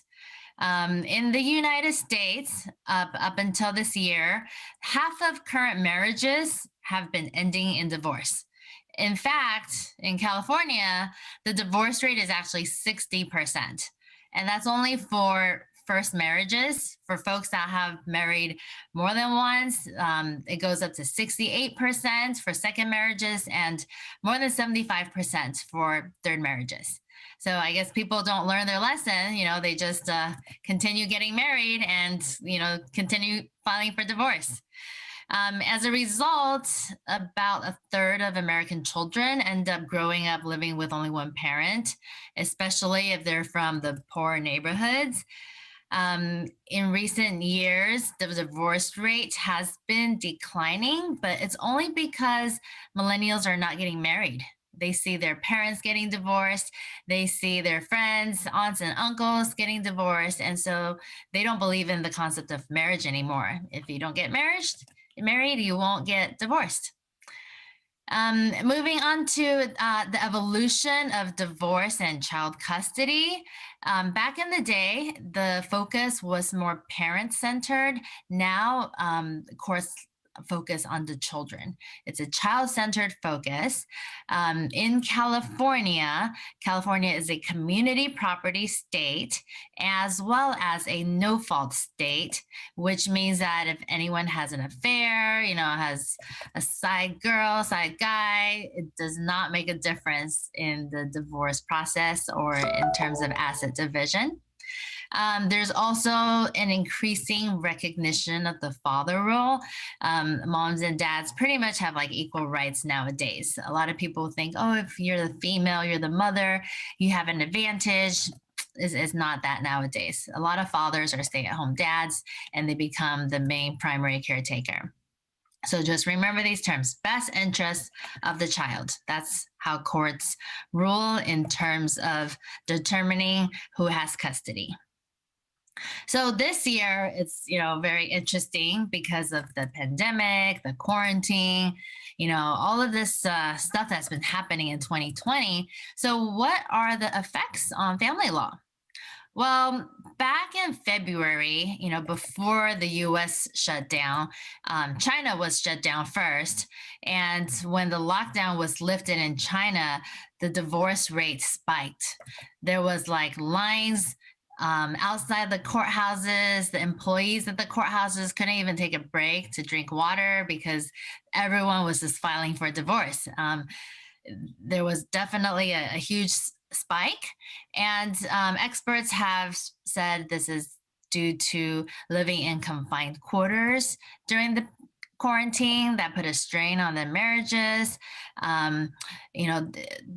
During February, that was also the new year. So a lot of Chinese folks in China were quarantined with in-laws, with extended family members. And that's definitely not healthy for a marriage, or for any relationship. And so there was a huge spike. And we predicted, and it came true, that in the US, when we went into quarantine and then, the courts reopened on June 22nd of 2020, also, like, the US couples rushed to the courthouses, filed. We're a law firm, we specialize in family law, so we can personally say that we've been getting calls in the evenings, midnight, 1 a.m., 2 a.m., when the couples are fighting and they can't sleep because they're just mad at each other and they want to take actions. The best action they can take is to call a divorce attorney to get advice on how to file. So that's definitely been a big effect on, family law during this pandemic. Other things that have changed during this pandemic is that child custody and child support are being modified, right? So child custody and child support can be modified anytime until the child turns 18. And right now, parents are fighting because they have different views on how to stay safe during COVID. If the working parent, for example, is going out, meeting with clients, maybe refusing to wear a mask, not using hand sanitizer, and the other parent who's staying at home is like super conservative, then that parent who's conservative is going to go file a modification of child custody and say, look, my spouse is putting my life, my kid's life, or families' lives in danger because they're not being careful and safe during the pandemic. There's a lot of fear going on. And when there's fear, if one spouse has a differing perspective, that fearful person is going to want to take action. And that's what we've been seeing. They've been going to court and filing for modification. Support is another issue that's been really hot because a lot of folks during the pandemic have lost their jobs. Unemployment rate is at an all-time high. And as you know, support is dependent on the incomes of the parties. So when someone's income drops or goes to zero, then the support calculation is going to change. They're not going to be able to pay the original support that was ordered by the court. So if they don't want to be held to that number, they got to go back to court and file for a modification of child support, of spousal support. Anytime support needs to be changed, it requires either an agreement between the parties or a court order. In this case, the judges are really busy figuring out these support modifications. So courts are really busy, but on top of that, experts are predicting that next year, 2021, there's going to be even more divorce filings. And that's because even with the spike in divorce cases, there still are couples that are holding off, either because they're too scared to leave the house to go find a new place to live, or they're just like testing their patience and trying to wait it out until this pandemic is over and then taking action and making decisions. So a lot of folks who are unhappy, stressed out at home are just waiting. They're not taking action even though they want to. And next year, when a vaccine comes out and when the pandemic is over, that's when they're going to file. So experts are predicting another spike in the number of divorce filings next year, and even employment. Just because folks are employed right now and haven't lost their job yet does not mean that they have stability. They could still lose their job in the next year. And when that happens, more modifications are going to be filed. Okay, so that's all the effects that's happening with COVID nowadays. I'll go into some information just about, how custody is determined and how support is calculated. So custody, the court looks at who is a better parent at co-parenting, because again, remember I said best interest of the child earlier. You got to remember that phrase, best interest of the child. So courts believe that a parent who is the better co-parent, better at co-parenting, and allows the other parent more frequent and continued contact will be should have primary custody. So in this case, a lot of parents are asking me, like, is it okay if I don't follow my custody order because I don't want to put my kids in danger, since my spouse or my ex is going out and, we have no idea if they're positive or negative because they refuse to test and they're not being safe, they're going to gatherings and not following the county rules. Can I disobey the court order to protect my life and my children's lives? They're looking at their lives as priority. But courts are stating that despite differences in dealings with the pandemic, with COVID, you still need to abide by the court orders. Even though they were ordered prior to the pandemic, it's still very important to follow the court orders, because if you don't follow the court orders, and you refuse to let the other parent see the child, you end up becoming the parent who is not allowing frequent and continued contact with the other parent. And the courts can, in fact, take away your custodial rights and your visitations. So it could work against you if you don't obey a court order because you're wanting to protect yourself and your children, right? So following the court orders is very important. And courts are going to look at who is doing better at co-parenting. Children also have a say if they are 14 and older. So in California, if a child is age 14 and older, the courts believe they are of a sufficient age and capacity to make their own decisions. And to testify to the court as to which parent they want to live with.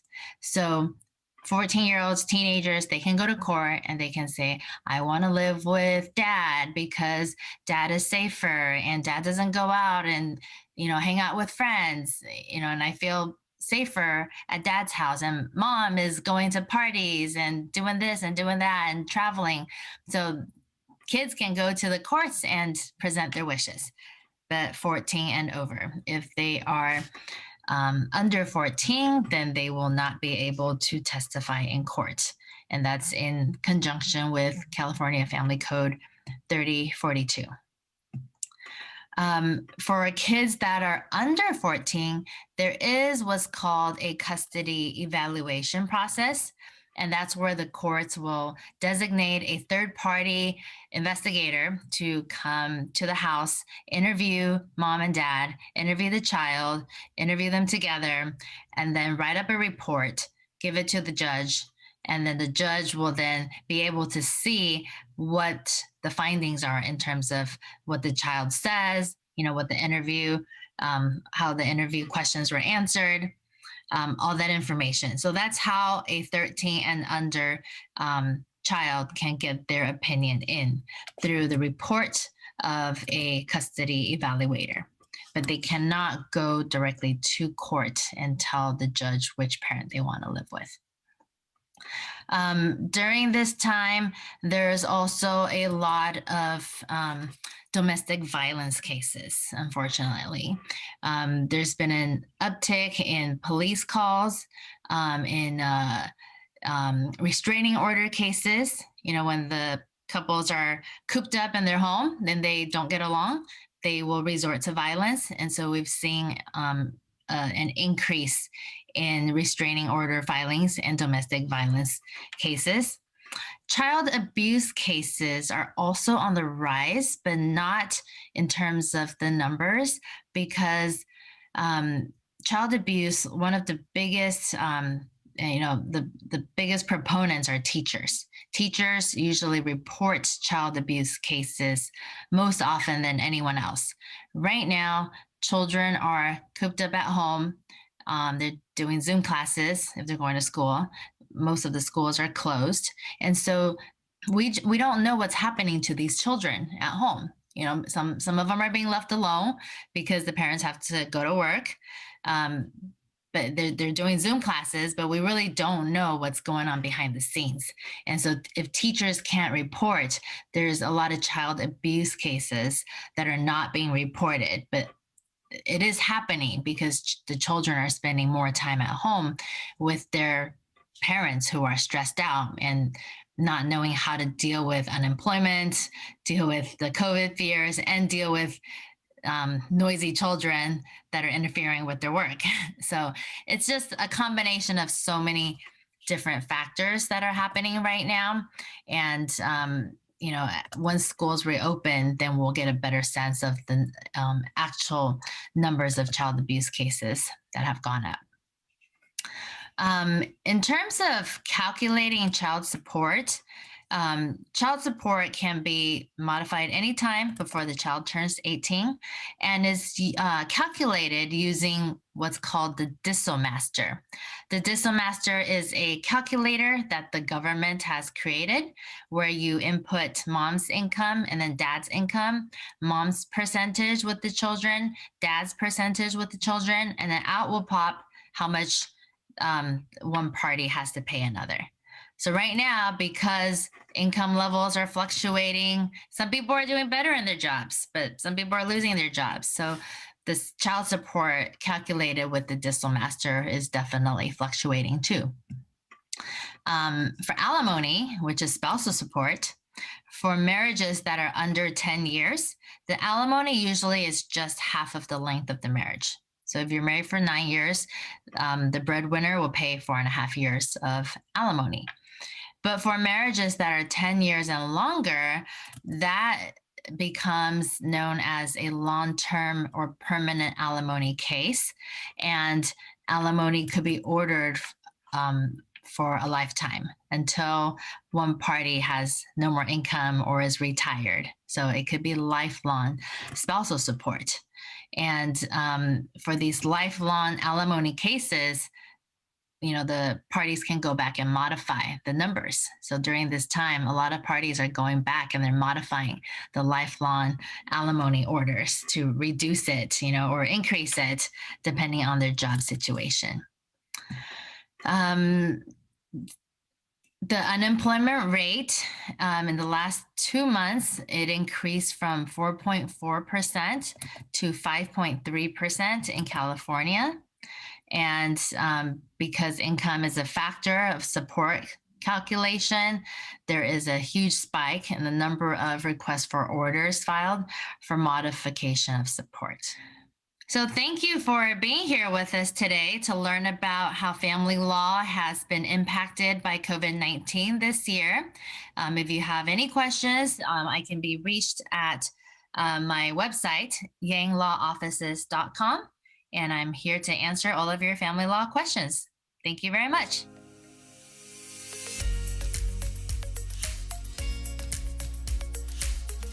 Hi, I'm Samantha Chowdhury Saini. I'm a physician that works in Hemet, and I spoke to this audience a year ago, and what a difference this year has made. Last year, I was there with all of you, speaking to you in person with my colleague, Dr. Mamta Singhvi, about how to age gracefully. And this year, my mind is on a very different topic, several different topics. And over the past year, things have changed so much in our society in terms of the way that we go about our daily lives and the things that we have to think about. But I'm so proud of the way that the Inland Empire community in general has handled this pandemic. The community support for the healthcare workers has been immense, and I think that has all been so great. Besides that, I personally reached a goal of mine, which was to become involved in the community in a bigger capacity. I did run for our Hemet Unified School District board and was able to be elected. And so that was very exciting. And of course, running during the pandemic was a completely different experience than what I had ever imagined doing if I ever ran for any type of public office. But it was, again, really surprising to me how many people were supportive of a physician coming onto the school board in the context of this pandemic. And I was really grateful for the support I received from community members and people who didn't know me being very enthusiastic about my candidacy. So other than that, I think that a few things I wanted to touch on is that, in the space of a year, I have seen this community come together and really handle this pandemic and try to support folks and hospitals and healthcare workers and any type of essential worker in a way that made me feel really proud. So I wanted to thank the general community for that support. Sorry, I'm gonna put this on silent. So I wanted to thank the community for the support. Since last year when I spoke to this audience, there were a few people that had reached out to me, and I was just, so touched that just coming out and speaking to you really seemed to make people feel excited about health and about talking about health. And I think that that was an interesting sort of segue into this year when it seemed like all we thought about was health and keeping ourselves healthy. Last year, I did talk about how to gracefully age, but a lot of the things I talked about continue to be a centerpiece of how I think we can weather this pandemic. It was about taking care of yourself and not necessarily focusing on negative aspects, but focusing on positive. And I do think that this pandemic has shown us a lot of silver linings in terms of the way that that we can face adversity. I know the Inland Empire has been particularly hard hit by this pandemic. And I think that what we need to take away from that is how do we improve access to health? How do we improve getting a message of unity out to everybody? The other things that I think have been a positive about the Inland Empire in terms of how we rose to face this pandemic was, I think a lot of the hospitals in the area really came together. We had virtual meetings on a weekly basis to talk about how we were going to face this together. And I think our county hospital in Riverside was a great leader in terms of helping us make it through. We're not quite through yet, but there is a light at the end of the tunnel. And, that has been spoken about a lot in the media, and that's the vaccine. And I'll talk about that a few minutes later. The pandemic has really touched all of our lives in one way or the other. But I think focusing on those things that, the aspects of the pandemic that have brought us together is more important than thinking about the aspects of the pandemic that has kept us apart. We found ways to continue to socialize, whether that be virtually or at a safe social distance in outdoors. We're so lucky that we live in California and that in December, we can still spend time outdoors. You know, it's 70 degrees outside. So I really encourage everybody that I think it is important for us to continue to socialize in safe ways. I do know that some aspects of the pandemic have highlighted a lot of this difficulty with mental health and things like that. And I think that the pandemic has highlighted how our communities need better access to mental health. And I know a lot of folks are working on that right now in terms of bringing more mental health resources into the community and also advertising the mental health resources that we do have. But I think one of the main things that we can do to combat depression and isolation is to continue to try to see other people in a safe way. So again, outdoor gatherings that aren't very crowded, that you can maintain 6 feet of social distance, that you can wear a mask during, those are great ways to continue to be able to socialize during the holiday season when we really want to avoid having gatherings indoors and you know, in a close personal space where you won't be wearing a mask and things like that. In terms of, you know, the community's ability to continue to hold COVID at bay, I think it's really important that we don't overwhelm our hospitals. So those big gatherings, the family gatherings where there might be a lot of spread are probably not the best idea. But again, outdoors is good. I've been very proud in Hemet of the way the city has come together to ensure that, you know, facilities like skilled nursing facilities and hospitals and other office practices have enough resources to handle continuing to see patients. And it's because of that that I think we should all be aware that our hospitals are still able to care for patients that don't have COVID. And it is a safe environment for patients who are experiencing things like chest pain, are concerned about stroke, are concerned about maybe, you know, developing some type of cancer or at least getting screened for cancer. You don't have to be afraid to continue to engage in coming to your doctor or coming to the hospital if you need to. And I really want to stress that because I do think that a lot of people have avoided coming to the hospitals because they think that they might get COVID. And we're doing everything we can in the hospitals to prevent that. And as each day goes on, I think those defenses are getting stronger and stronger. So please don't avoid coming to the hospital if you do need to come to the hospital. You know, you might have heard concerns in the media that the hospitals are overwhelmed and that we don't have enough capacity to see patients. But I definitely want everyone to know, don't take that as a message that you shouldn't come to the hospital if you need help. Certainly we have been challenged, but again, I do think that all the hospitals have come together. We're trying to work together to handle the pandemic in as smooth and safe way as possible. The last thing I wanted to say is that, you know, as we look forward to the new year, I think that we can look forward now, we can say confidently, to a vaccine coming. What does that mean for our public? You know, when is our public going to be able to benefit from this vaccine?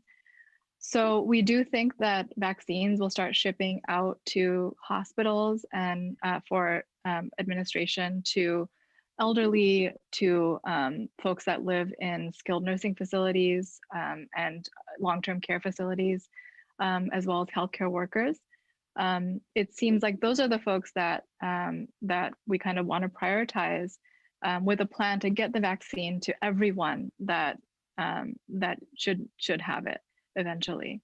So I think that, you know, in the new year, I'm hoping by spring, again, we have a lot of things have yet to be planned out, but I think by spring, we can potentially get back to somewhat more normal activities, but everything remains to be seen.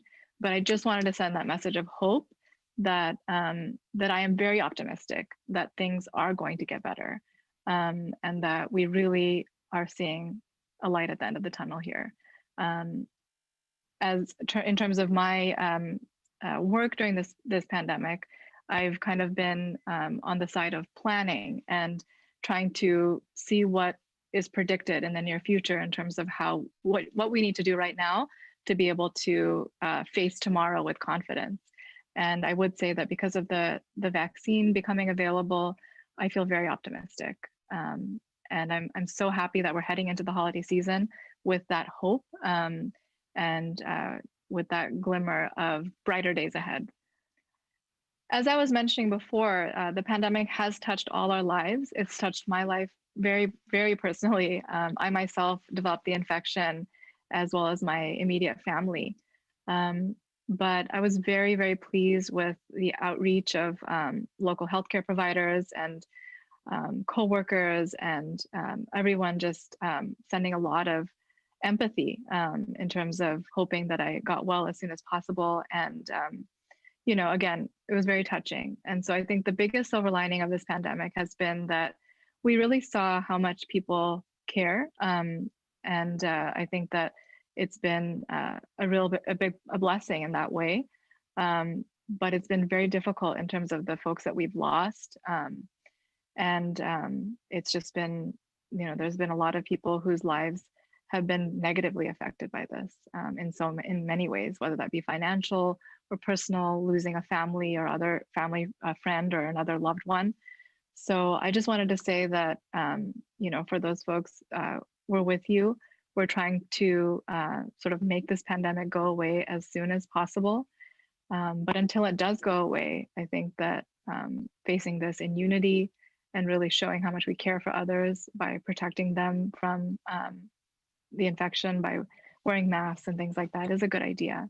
And just remember that even if you don't think that you might be affected or infected, it's still a good idea to follow the recommendations of our public health partners and continue to wash our hands, continue to maintain social distance, and continue to wear masks until we can no longer do so. But I do think that time is coming.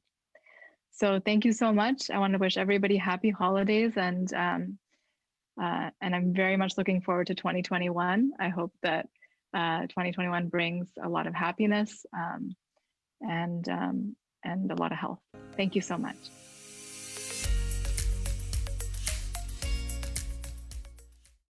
Binge break number 1 coming right up. And it's exactly like it sounds. It's a break from binging, sitting, lounging, relaxing, not exercising. Ditch the popcorn, your phone, the blanket, and get on up. It's time for the warm-up sofa stretch. Let's get moving. Yes. And just so you know, the next time you see me, which may or may not be soon, we're totally breaking a sweat.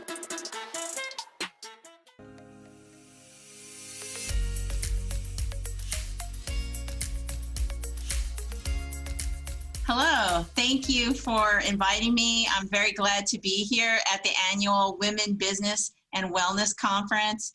I'm very happy to be here and share my thoughts on what has been probably the most extraordinary year of my career, and I think of all of our careers in our lifetime.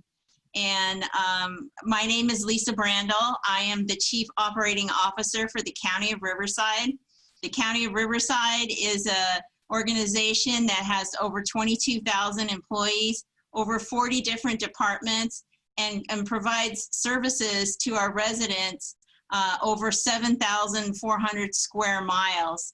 And we have about 2.4 million residents in our county. And we have all kinds of different micro economies, from our wine country, from our mountains in Idlewild, the beautiful vistas in Palm Springs, world famous Coachella Music Fest, and the beautiful Mission Inn in Riverside County. So we span a lot of different micro economies and all kinds of things going on. But one of the things I want to talk to you about is how we manage resources and how we're continuing to manage resources during the pandemic. And so I don't think we or I thought it would last this long, and everything happened so quickly in the spring. One day we were working, and the next day we were sending everyone home and to work from home. And it was a kind of a chaotic time. our county also runs a regional hospital, which is off the 60 freeway in Moreno Valley and serves everybody in our county. It's a public hospital.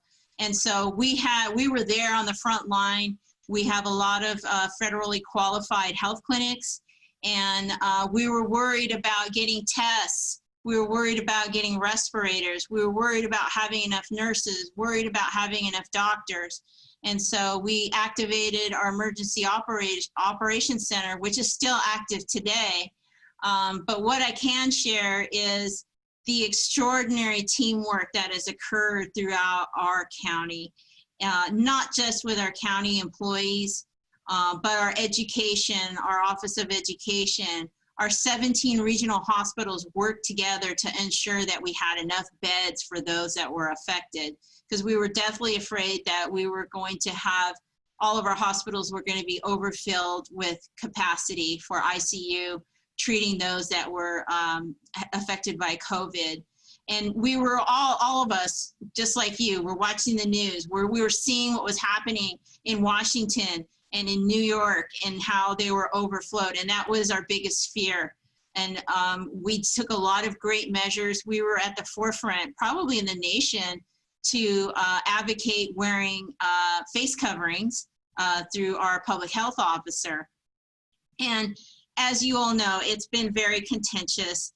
It's very stressful. People are afraid of losing their livelihoods, rightly so. And so our county has had to respond, not just on the front line for providing tests, for ensuring that we have hospital beds, but to meeting the needs of our community, our small business community, which, as you know, is the backbone of the American economy, and making sure that those that are afraid of being evicted, that we provide some kind of resources on rental assistance, not just for those that are renting, but also those that own homes. They have to make mortgage payments. We have to think of all of these things in a holistic, kind of organic fashion.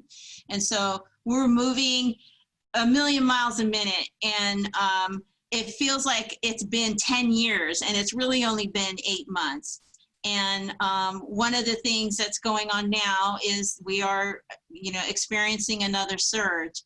And again, I continue to be amazed at the amazing work that all of our county departments do, our leaders, our elected officials. We were a direct recipient of CARES Act funding because of the size of our county. And our board was able to allocate funds for rental assistance, for providing housing for homeless individuals, because you don't want homeless individuals who are ill with COVID, out wandering around. And so we were able to house hundreds of people, which is an amazing feat. We were able to provide electronic devices for K through 12. We provided $10 million in CARES Act funding to our Office on Education to provide those electronic devices for those kids that need it to continue their education.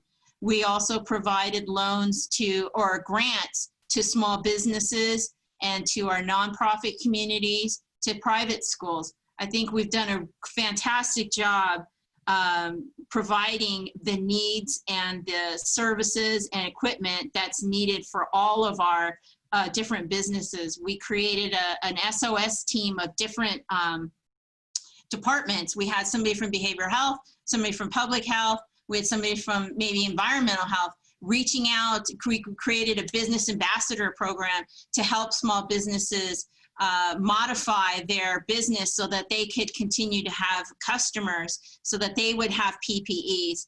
We also created a very similar structure for our skilled nursing facilities, for our most vulnerable populations. They're the most vulnerable to COVID, and we helped train the workers, provide PPE. We were out there responding when they needed help. And we continue to do that. We continue to work with our 17 different regional hospitals. We have a great partnership with UCR School of Medicine, a great foundational relationship with Loma Linda, the world famous Loma Linda University Hospital. So all of these things we were able to tap into. And it's not without some fits or struggles, and we're still learning. In the very beginning, we didn't know how, we had an idea of how COVID was spread. We didn't know how long it lasted or how long you were affected or when you would come down with symptoms. Now we know a lot more. And so we're working hard to present and provide information to our residents. We launched the Masks Are Medicine campaign, where we distributed over 10 million masks to all of our residents and all of our businesses through partnerships with nonprofits. So there's a lot of different resources that we do have to manage, that we do continue to manage. And so we continue to work with our federal and state partners to ask for additional assistance post December, because as we are finding out, our hospitals are now getting full again. That's no secret, and we're very worried. And so we need to stress the assistance that we need from our federal and state partners to continue to fight. There is hope, though.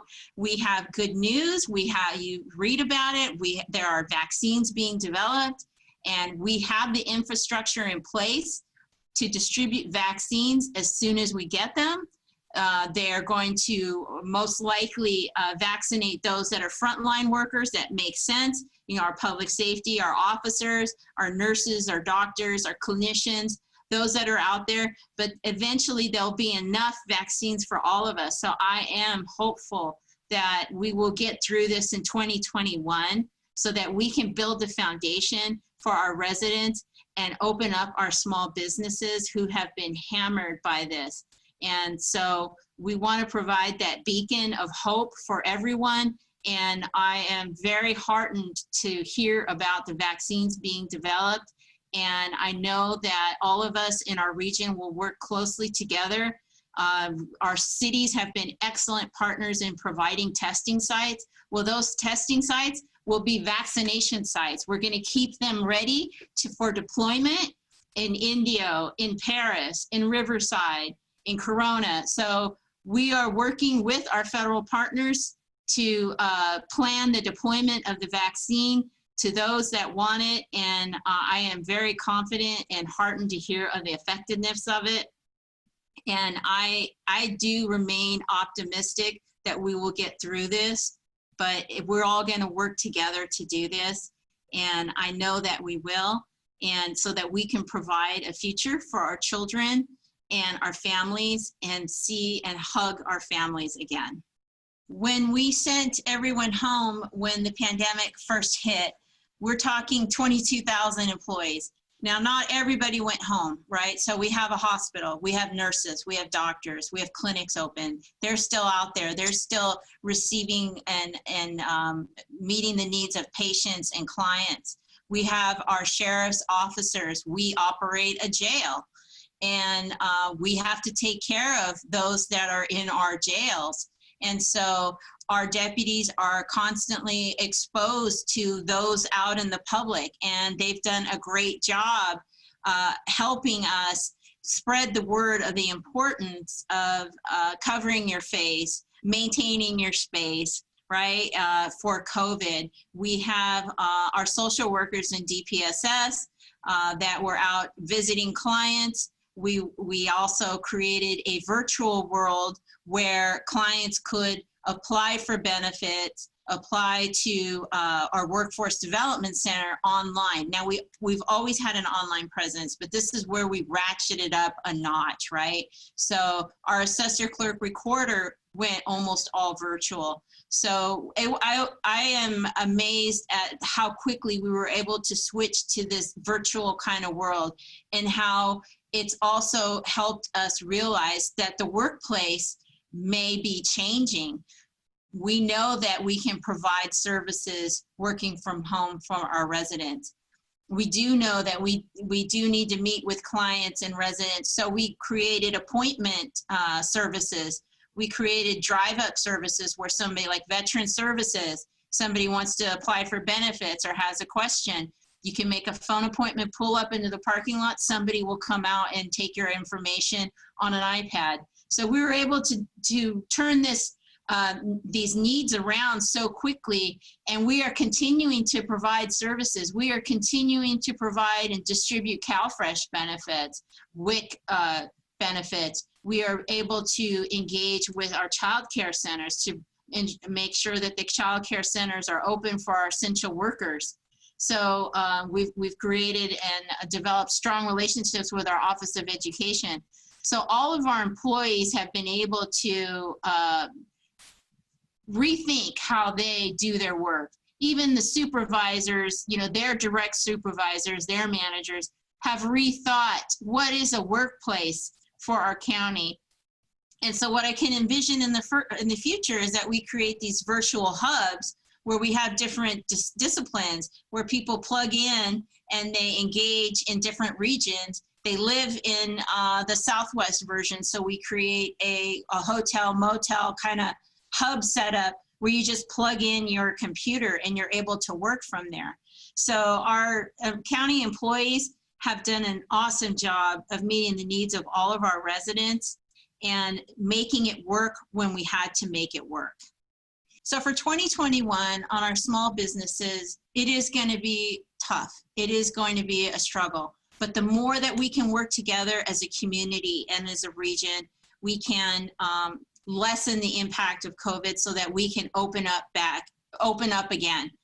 And I remain hopeful that we will be seeing the inland Southern California region will be seen a little bit differently. We have a different makeup, a different workforce. And so I remain hopeful that that will be recognized, and that so that our workers can continue to go to work and then also frequent the small businesses that are out there, the restaurants, the salons, the other different kinds of small businesses that we frequent on a daily basis, then we don't realize how dependent they are upon our business. So our county remains dedicated and focused on our small businesses. Our supervisors are very focused on engaging with the small business community. We have an economic recovery task force that's made up of different industries in our county, which includes hospitality, entertainment, we have logistics, we have services and other kinds of businesses that are part of this economic recovery task force that is out there emphasizing the needs for our region to appeal to our federal and state partners to continue the good work that we're doing.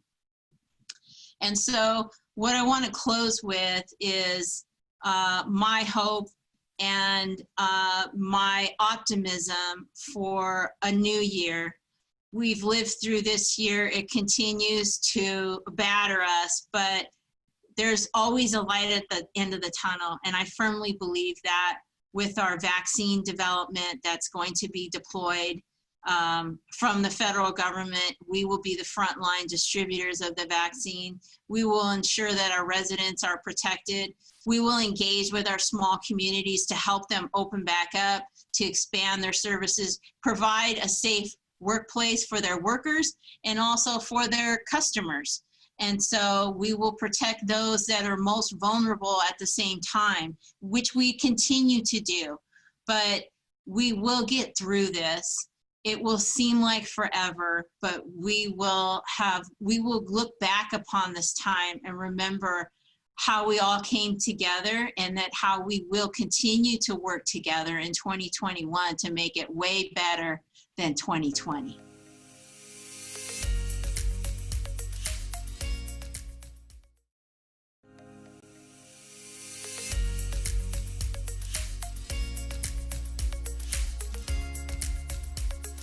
Hello everyone, my name is Montone Quinlivan. I'm CEO of Futuro Health. I'm delighted you could join me today for a workshop on 5 tips for making the journey from immigrant to thought leader. I'm so delighted to have a chance to share some of my personal story and some of my learnings, and to be able to pay it forward. And hopefully what you'll find by the end of this session is that you'll have some tips and strategies for making a similar journey, if that is what you so desire. A quick background on what I'm doing these days. I've had a career that has spanned the private sector, the public sector, and now the nonprofit sector. Here in the nonprofit sector, I launched Futuro Health, which is a nonprofit that was established with $130 million in commitment from Kaiser Permanente and SEIU United Healthcare Workers. So we really focused on bringing members from the community into new allied health careers, because even California alone has a shortage of 500,000 allied health workers.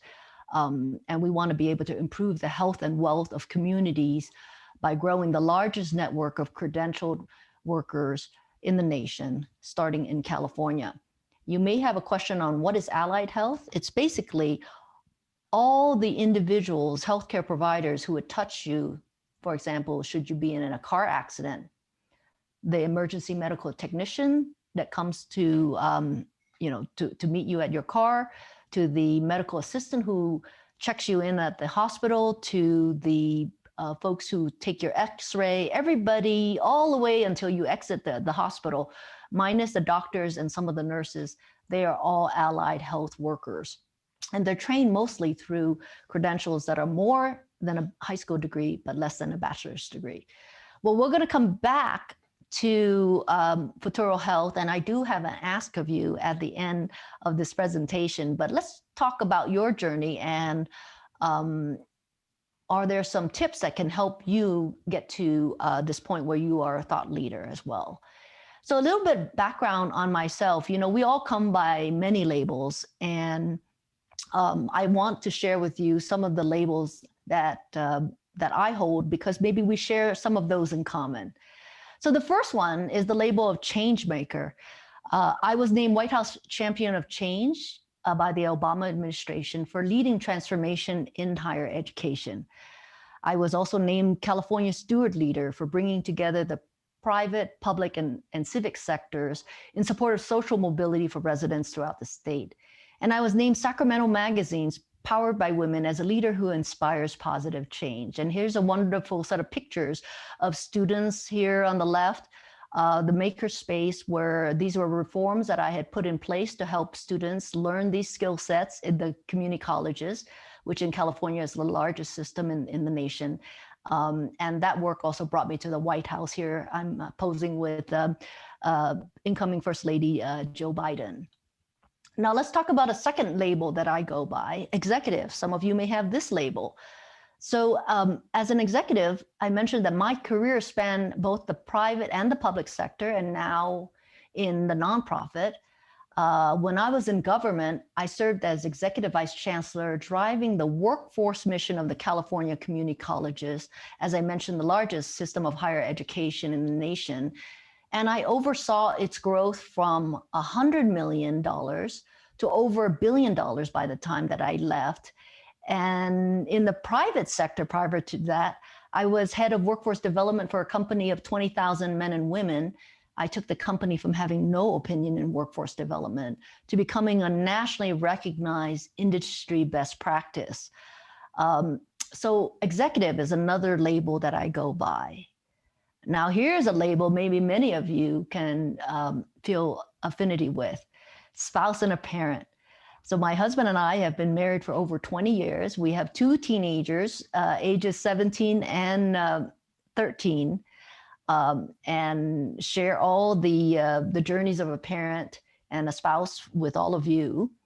And then I want to share one more label that I go by, and it is the label of immigrant. So in 1975, the war displaced my family, and I became an immigrant to this country as a first-generation immigrant. So this label has meaning because it lets you know that my journey began at the very starting line, or maybe even behind the starting line. And if I could find my way to becoming a change maker, an executive, a spouse, and a parent, you can too, if you so desire. See, in 1975, war displaced my parents from what they knew. And with 3 small children in tow, including me, my family escaped out of Vietnam and arrived in the United States with not much more than the clothes that they had on our back. So growing up, I remember how hard it was for my parents who had to work to make ends meet. And interestingly enough, they never expressed regret for what they lost. Rather, they were always grateful for the opportunity ahead. And so, not surprisingly, my parents could not give us much advice on how to navigate career and life since they were new to the American way. So after I finished college, I ambled into my journey of work and life, uncovering tips along the way. And so if you're interested, I would like to pay these forward to you today for your consideration. So 5 tips. Let me start with the first one. The first one, I actually learned this phrase doing my MBA at Stanford University. Tame your internal voice of judgment. Tame your internal voice of judgment. You know, the loudest voice that keeps you from realizing your own potential is not that of your boss, not of your parents, not of your spouse, but really it's your own voice. Like, do you have times when in your head you're hearing this voice of judgment speaking to encourage, not to encourage you, but really discourage you?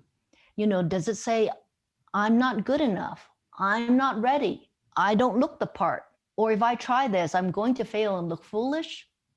I remember my voice of judgment as a Vietnamese female having a real cultural overlay, always telling me that I was not acting proper for what is expected of a female in Vietnamese culture.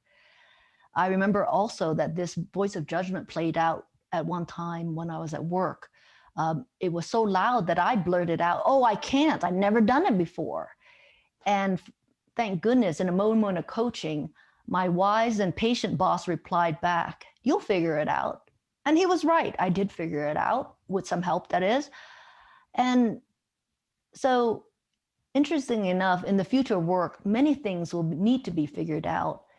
And retraining your voice of judgment to encourage and not discourage is going to be a really important tip. So tame your internal voice of judgment. Tip number 2, broaden and deepen your expertise. You know, you're at this event because you have a solid foundation on which you base your career journey. Don't stop there. Keep learning. Stay current. There are so many ways. And remember to ask your supervisors and mentors for projects.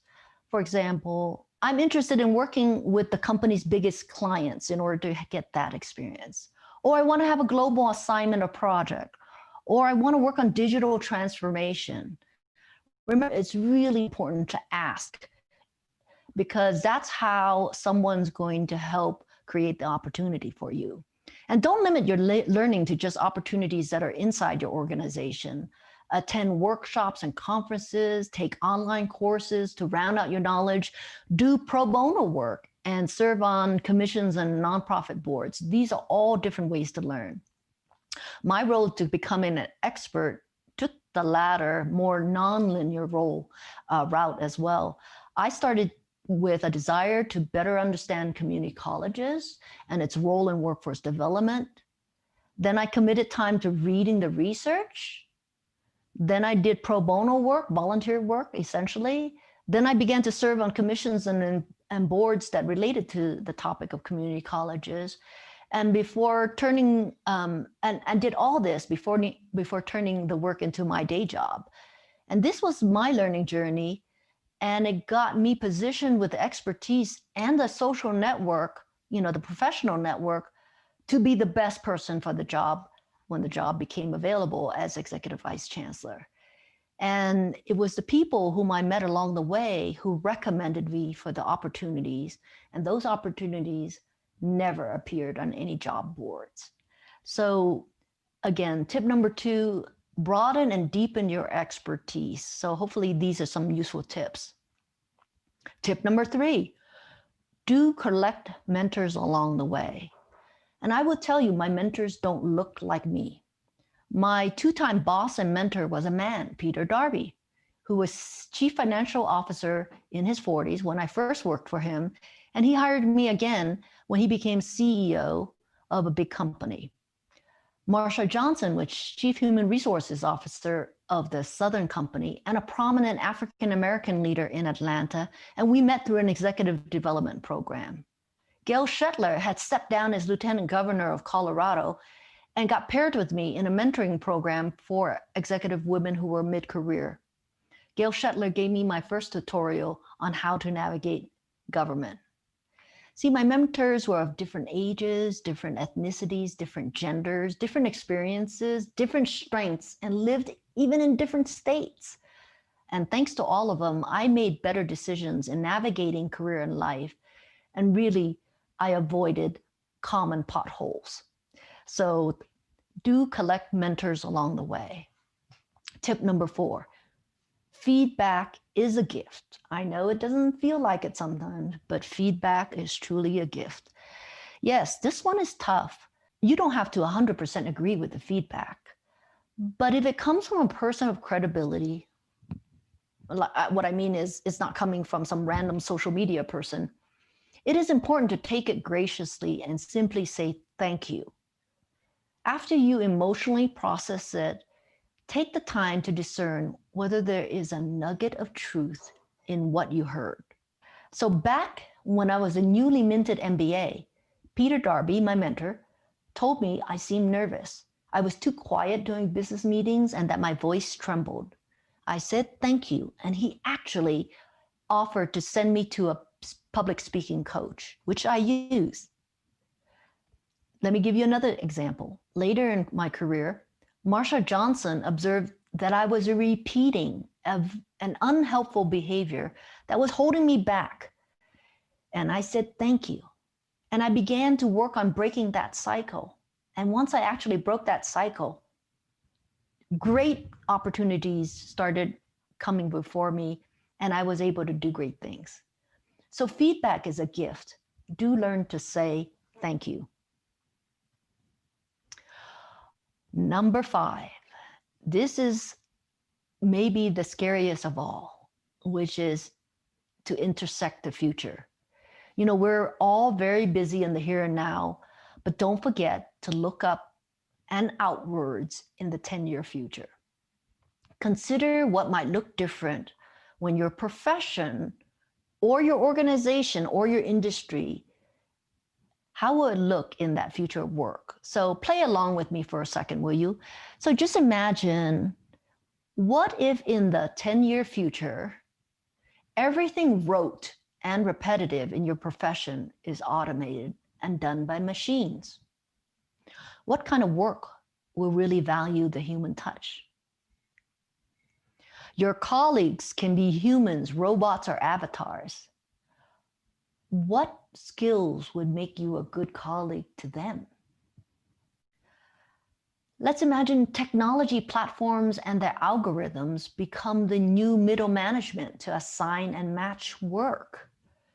This means your online reputation is a must, not a nice to have, because your reputation data is what an algorithm can read, how others rate you, what experiences are in your portfolio, your demonstrated competencies, your earned credentials, your ability to display who you are connected with and who you can influence, and so on. How will you build your online reputation? Next, you self-identify through a personalized learning record not tied to any education institution or employers. So by scanning in your personal QR code, an employer can see your skills, experiences, formal and informal education and training, all verified and recorded in blockchain. How will you engage in lifelong learning in a way that differentiates you from other candidates? Workers increasingly go independent. Being independent comes so commonplace that people will no longer say they go to work, because that implies an outdated notion that work is a physical location with a physical boss. Instead, people will say they do work without expectations of going anywhere physical, like in the pandemic. What do you know about being your own business? Environmental stressors have become so pronounced that carbon emission becomes strictly enforced. How would work occur differently? Perhaps a virtual world becomes where you collaborate. And how skilled are you? Because of distrust of the pervasive use of algorithms, organizations that emphasize transparency in their culture begin to stand out in a good way. What if everything you type and everything you text for work becomes visible to the rest of the organization? Privacy norms will have changed. What do you think? All right, I shared with you all these possibilities in the 10-year future work. Let me roll you back to the here and now. What would you do differently to future-proof yourself and your organization for this future world of work? So remember, it's important to intersect the future, and that often takes a moment of reflection to look ahead so that you can intersect it. So hopefully these five tips can be of help to you. Tame your voice of judgment. Remember, you got this. Broaden and deepen your expertise, especially skills that are valued in the future. Collect mentors along the way. Take feedback as a gift. And lastly, intersect the future. Periodically look ahead even as you focus on today. And do remember, we are all immigrants into the future. Hopefully these 5 tips are of great help to you, as they were lessons learned through my journey from immigrant to thought leader. And I also want to share with you another way that you can expand your knowledge and look ahead into the future work. We launched a podcast series called Workforce RX with Futuro Health. And in there, I interview leaders and innovators who are thinking ahead about the future of work, the future of education, the future of care. And you can download these podcasts wherever you normally listen to them, or at this link that I provide here. But this is another way to get yourself thinking about what's coming ahead so that you can intersect the future. So enjoy these podcasts. So before I end, I wanted to mention something that I spoke about at the very beginning, which is the importance of having a good healthcare workforce for every community. This pandemic has certainly shown that there has been disparity of healthcare outcomes. And it starts being addressed by making sure that all communities have a proportional share of diverse and qualified healthcare workers in their own backyard. And in California alone, by 2024, it's expected that we'll need 500,000 new healthcare workers to serve the increasingly growing and graying population. And so a campaign that we have right now under tunuevofuturo.com is to invite 1,000 bilingual Spanish speakers to consider healthcare careers, starting with taking a free language training course. The training course is all about learning vocabulary that is important to healthcare careers. And we hope that you can help get this link and get the word out. The course is free. It's done at one's own pace on a mobile device. For example, if you're in between cooking or waiting for the careers or in between jobs, if we all want better equity in healthcare, we need workers to look like the communities they serve. If you can write down 3 names, take a screenshot, take a screenshot of this a slide here, pass it along to these 3 people, I would so appreciate it, because you will be passing along opportunity for them and joining me in paying it forward. So thank you again for spending time with me to think about the journey from immigrant to thought leaders. And I hope that the 5 tips were of help to you. And I really appreciate your help in advance to pass this URL on to 3 people who are bilingual Spanish who may consider careers in healthcare. Thank you.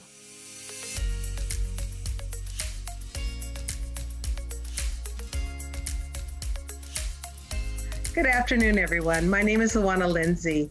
I am the small business leader for Wells Fargo, and I'm looking forward to spending some time with all of you today. This is a great opportunity to connect. I know it's not what we normally like to do. We like to meet in person, have that interaction. But as we're learning the new normal with the pandemic, I think this is a great way for us to get to share some thoughts, some ideas, share some really valuable information that may be beneficial to you as a small business owner, and get an update. So on today's agenda, what we have is we have small business index highlights. We also have key indicators, payment trends, as well as key business owners' challenges. What we're hearing back from our clients is so critical at this time, and to be able to have a forum to share what some people are sharing with us is great information for you. It may apply, it may not, but hopefully it will give you an added insight to where we are with our small business owners and what they're feeling and experiencing in these times. Where we get our small business index highlights is we do a survey every quarter with the Gallup organization. And this, we survey different clients, we ask them different questions, and it really gives us the insight on what customers are feeling so that we can share that with all of you. So, as you see in the chart, I'm going to explain it a little bit. It actually goes back to 2007 all the way up to fourth quarter of 2020. And you can see by following the lines, the first one is the orange line. You can see where we are. This line represents overall optimism. So while the overall index score rose 12 points in optimism in fourth quarter, we know it's still only about half, 50% of where the optimism was in 2019. So good news, but of course it's not where we were in 2019, which was really quite a record-breaking year, I think, for most of our small business owners. Now the next line is I guess you'd call it a purple line. That is where our small business owners are feeling in their present situation. So regarding optimism in the present situation, we did see some sharp declines again in Q2 and Q3, and it rose slightly in Q4, which is good news. And then the blue line, that indicates future expectations. What do our customers, our business owners feel? How are they sharing their anxiety or positivity of the future? So with that, it continued to rise in Q4, which is great news.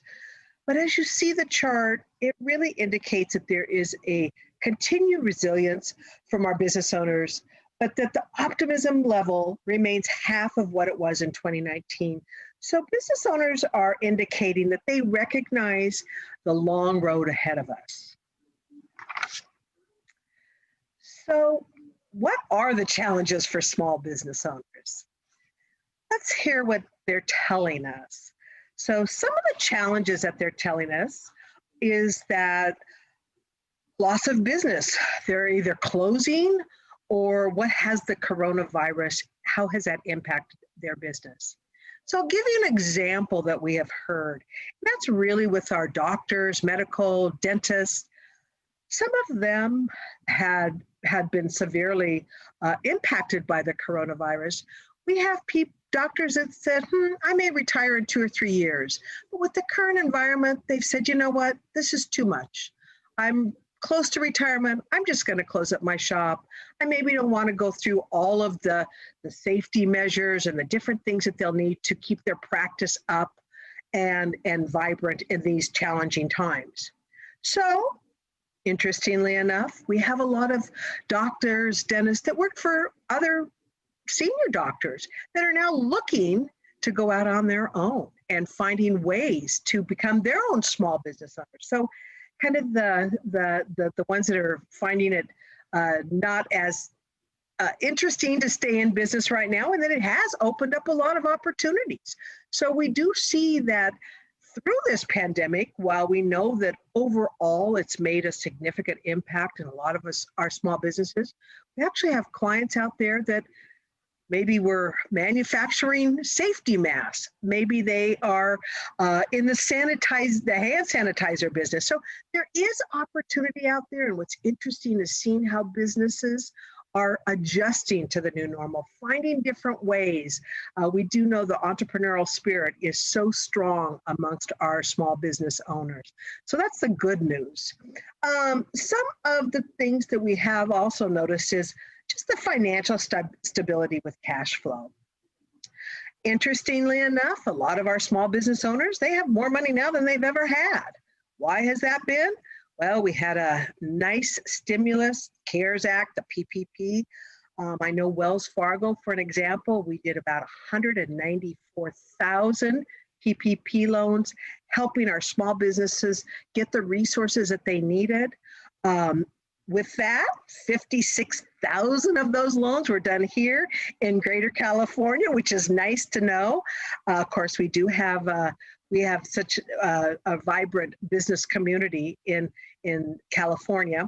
And the really good news is that in the 194,000 PPP loans that we did, Wells Fargo had 78% of all the loans that they did, which was significant, were under 50,000, helping business owners just like you are. So it was really going into what I consider the right hands to really help us get through this really challenging time. So other concerns are, they said taxes were a concern of about 5%. Advancement in technology, as we've discussed today, and the cost of technology and the implementation is about 5%. Government overall in general, about 4%, and then government regulation about 4%. Because as we've seen, we've had different requirements put on our restaurateurs and retail shops as well. So this really has been insightful and helpful to understand where our small business owners are coming from. So what have been some of the key indicators? So our fourth quarter survey says that the journey to economic recovery for small businesses would not be a short one. That is an indicator that we are seeing more and more. I think some of us hoped it was a month, maybe 2 months. I know me, myself, I thought, this will be over in a couple of months.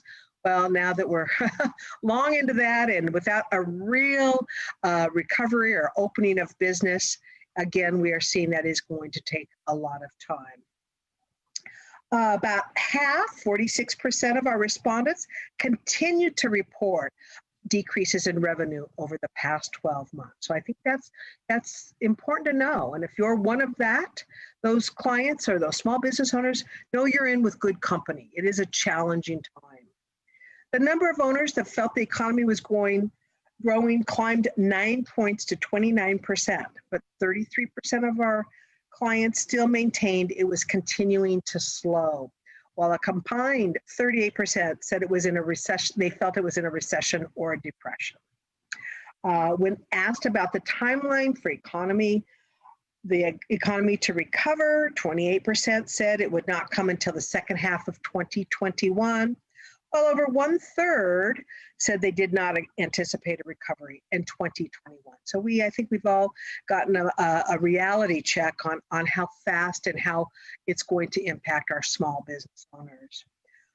Over half, about 57%, also said the recovery of businesses like theirs from the impacts of COVID-19 would take until the second half of 2021 and beyond. So some details that they gave us and how they were feeling and what their anticipation of next year was, in setting really good realistic goals on how to continue to stay in business and then again continue to increase and build on a recovery plan.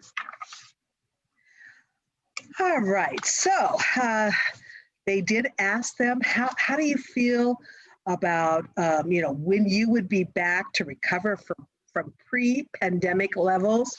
Revenues up to about 35% or more, about 26% of our clients said that. So we know it's not a fast recovery, but it's a slow and steady recovery. So let's talk about payment trends. And as we said, we've all learned how we're doing business differently in this new normal, this pandemic. I think one of the things that was most prevalent is, how do our small business owners accept payment? How are they getting paid? What does their business look like? If you were in the restaurant business, are you doing now more delivery, more takeout? And it really had a way to focus in on what does that look like. So in fourth quarter, our survey also found that payment methods among small business owners, sharing their insights and trend, that has dramatically changed. While the pandemic has led to some shifts in merchant payment offerings and customers' buying behaviors, the preferred method of payments continues to be cash and checks. But so many of our business owners, now the survey said about 25% of owners have said they've stopped accepting or reducing their acceptance of cash or checks. And that's, for good reason, keeping their employees safe, keeping their customers safe. So I'm sure some of you have walked into your local merchant there to pick up an order, and they have only allowed merchant card payment. I do have a fabulous success story, and this is kind of how we're all adapting and changing to this current environment. We had a business owner that called us frantically, a restaurant called us frantically when they were shut down here in California. And I have to say, with technology, with different ways to apply our services, we were able to get that business owner with an application in for a merchant payment processing. We were able to get them credit approved, the machinery, and up and running within 24 hours. Now, I can tell you in the past, that would not have happened, but it's all of us coming together, helping, sharing, finding ways to think out of the box, and what can we do to help one another, us as a financial institution. And then I'm sure you're sharing many success stories within your business segment with other local vendors or business owners. So some good positive things are coming out of this pandemic. So I think we're all going to learn to be better innovators. Maybe sense of urgency and delivery, I think, is things that have really come out of this pandemic. All right. At the 16% of our clients who indicated that their customers would prefer more payment options, the leader of these options was payment via phone and with a debit or credit card, which I think is interesting as well. So we will have more details, more strategies, more simplified ways. People are learning to use the internet and our digital services much more than we ever had in the past. So continue to stay, I guess, in a learning mode. Again, for some of us with a little gray around the temples, it's a little bit more challenging, but guess what? We can do it. We're in this together, and I've got a few youngsters on my team that are always there willing to help me and show me ways to use the technology that we have going forward. All right, so one thing we do know is that our owners remain resilient, and while COVID-19 continues to really weigh on our small businesses, owners are focused on staying positive and continuing to make thoughtful decisions. I think that's one of the things that has come out is the thoughtful decisions, really looking at things, really analyzing their business plans. What's their next strategy going to be? Maybe what's their next product or service that they're going to offer? Is it changed slightly? 69% of our business owners rated their company's current financial situation as good or somewhat good. I think that's great news to hear. The measure lifted to 73% when asked from 12 months from now, that they're even anticipating more continued growth. So that's good news to hear. And it just sparks that optimism that is always so prevalent within our small business owners. Indicators showing that a deliberate approach to weathering the storm in 2020 include only 23% of owners acknowledging investing in their business this year, and only 13% reported adding employees. So we know that they are being very thoughtful in how we're going about business, how they're spending their resources, and looking at, like I said, ways to continue to thrive or at least survive during this pandemic. So some really good information there.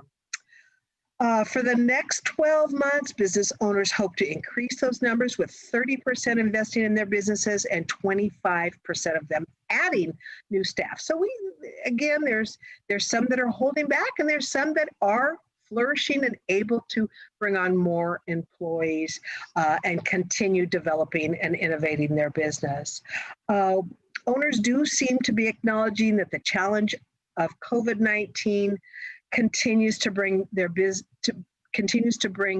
business, in particular with the resurgence in the cases across the country. So while I think when we get hopeful, there is times when we have to take a step back because we do see quite the roller coaster ride with the resurgence. Hopefully with the new vaccinations out or coming soon, maybe we will get a little leveling off in this and people will continue to gain confidence and be more secure with their small business.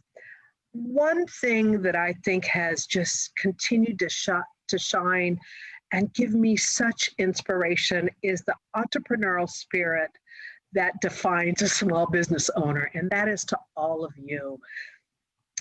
It almost doesn't deflect them from their goals and their desire to be a small business owner.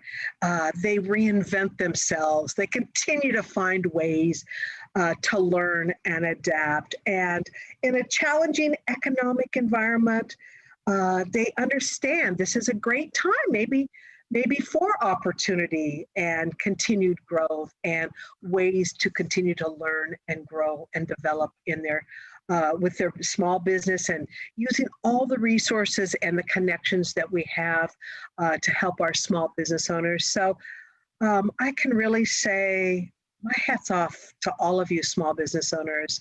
What an amazing job you've done through this challenging time, continuing to support our communities, your customers, your employees. You really are the heart of America, and you really deserve such a great congratulations and really a heartfelt thank you for all that you do on a daily basis and all that you provide to our economy. And just well done is all I can say. And it has been a pleasure to talk with you today. I hope some of these insights were beneficial for you, seeing some of the charts. And again, we welcome you always into a Wells Fargo bank, but if it's not us, please see your local banker, see what they have to offer and continue to keep you and help you through this challenging time. But all that you do is very much appreciated. Thank you all for this opportunity to share some thoughts and ideas with you.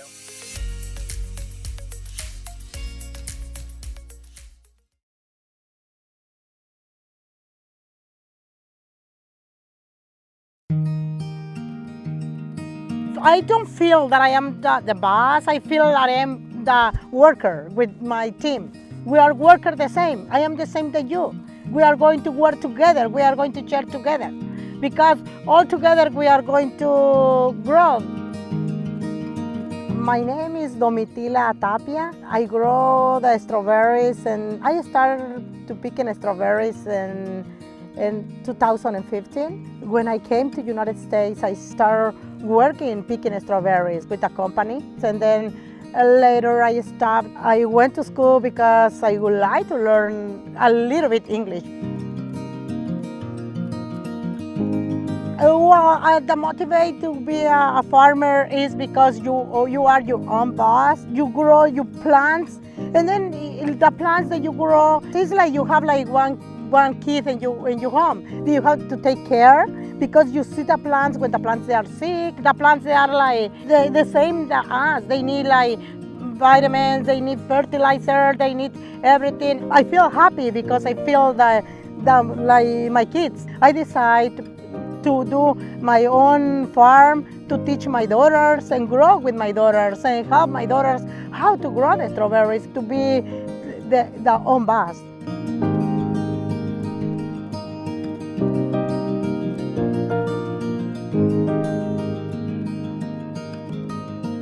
my husband, he helped me a lot. He's strong, and then he helped me a lot.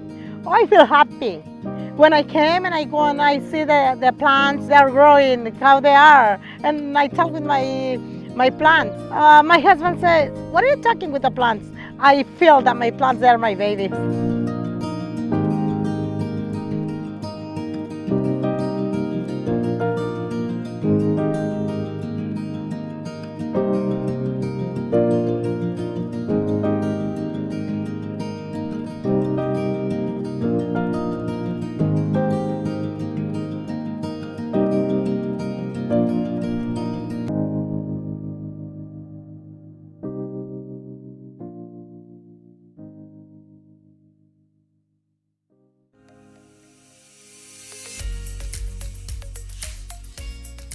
Hi, everyone. My name is Elizabeth Yang, and it's my pleasure to be here today to share with you guys how living trusts are so important during crisis, especially this year. So I'm going to start by going through the difference between a will and a trust. Both are a part of the estate planning process, but a lot of people don't understand the difference between the two. And they're always asking me, what is the difference between a will and a trust? How do I know which one to pick? So a will is a declaration, a piece of paper that someone signs to show how they want to distribute their property after they die.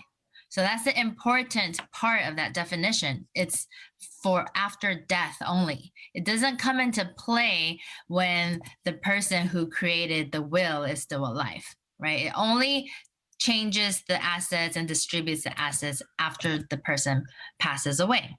And there's a lot of different benefits for a will.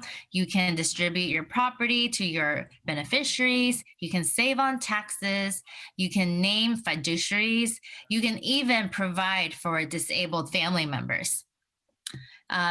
Some key terms for a will is the testator is the person who is creating the will. So if you create a will, you are the testator, and the beneficiary or beneficiaries are the parties who are getting the property upon the testator's death. In California, in order to create a valid will, you have to have it in writing. Verbal wills, verbal promises, I'm going to give you my house when I die, those are not enforceable. It has to be in writing, it has to be notarized, and there has to be a minimum of 2 witnesses present to sign. And that's California law. Other states have different requirements for the number of witnesses. If someone dies and they don't have a will in place, it's called intestate succession. It means that the state will govern who gets the deceased property. And in California, first they will see if there's a spouse. If there's a spouse, the spouse gets everything. If there's no spouse, then they see if there's any children. If there are children, then they get it. If there's no children either, it goes to the parents. If the parents have passed away, then it goes to the siblings. And then last but not least, it goes to the grandparents. If there's no family members, then it goes to the state. Okay, so it's really important to have a will, because if you want your property to go to, say, a charity, say your church, the government is not going to let your money go to the state, to the church, or to a charity, even if you have no family members. They would rather take it for themselves. So the only way to, give it to an organization you care about, or even to a niece or a nephew, one of the family members I didn't list, is to have a will. So how is a trust different? Well, the trust can move assets while you're living. That's why a lot of people refer to it as a living trust. You don't have to wait until the day you leave this earth. You can change assets. You can move your house into the trust, change title now, today. And why would you want to do that? Well, there's also a lot of advantages to it. Number one, you avoid probate. Probate is this expensive, time-consuming process. You got to go through the probate process when someone passes away to fight for what's rightfully yours. It's not good for the beneficiaries. I would not want that for my children.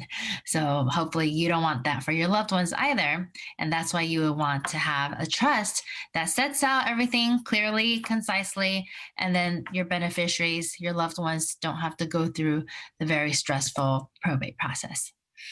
Trust can also provide guardianship proceedings. So you can designate someone to take care of your minor children, for example, if you were to pass away.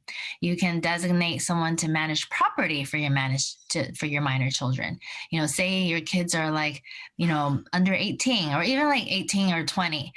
They're not old enough to know what to do with a large amount of money or a piece of property. You know, they're probably focused on their studies in school and not worried about how to rent out an apartment building.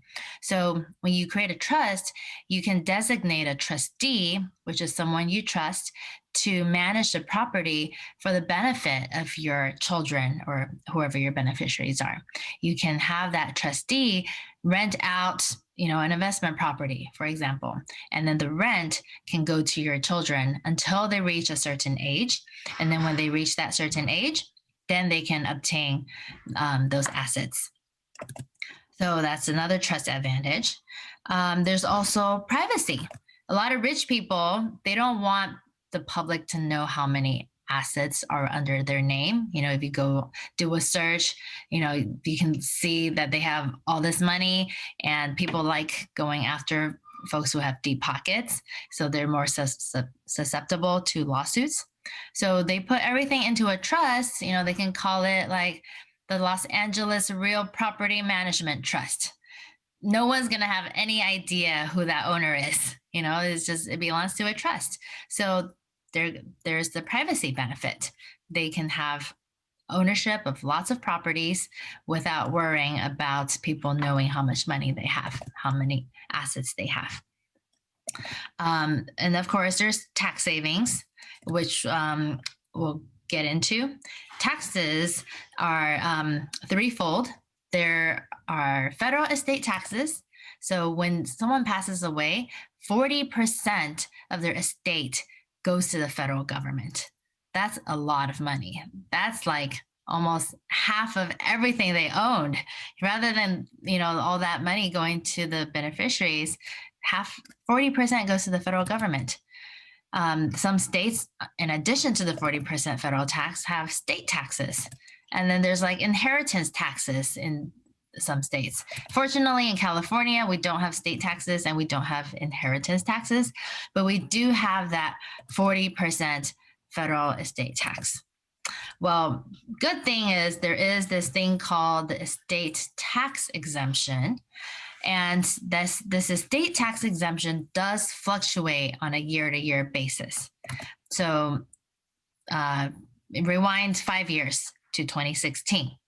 The estate tax exemption per person was $5.45 million.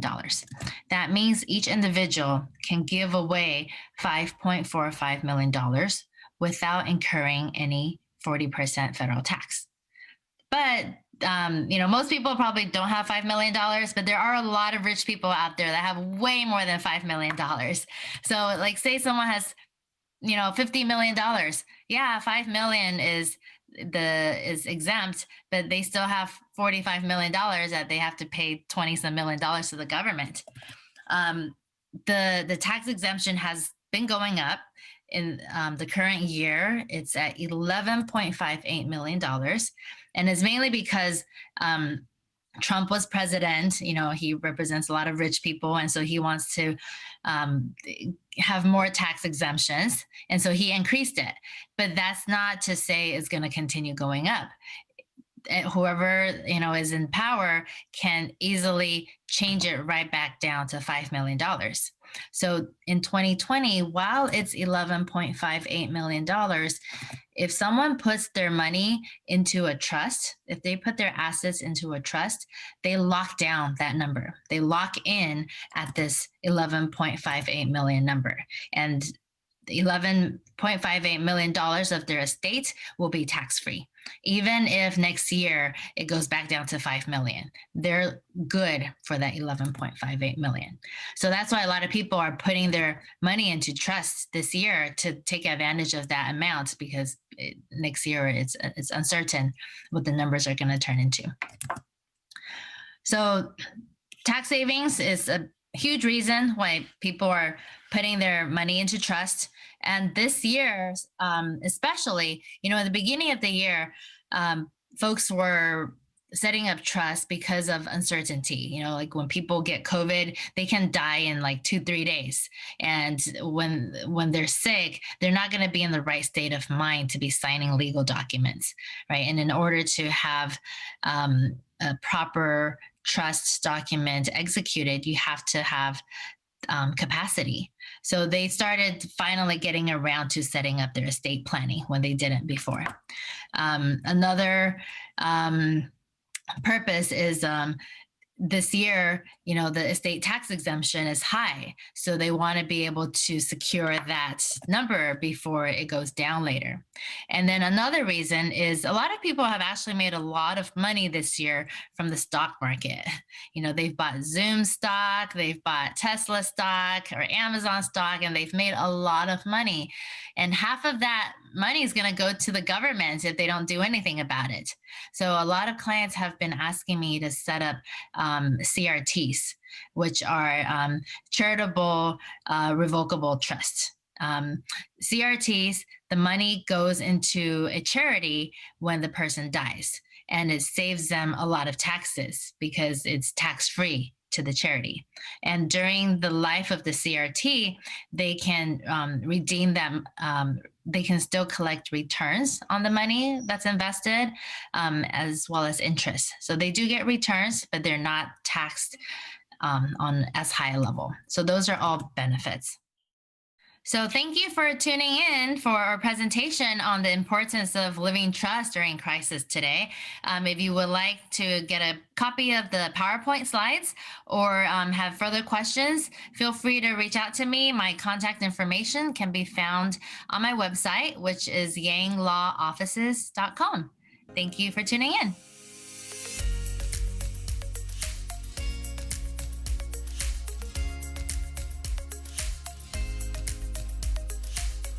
Hello, my name is Leah Peterson, and I represent Southern California Gas Company.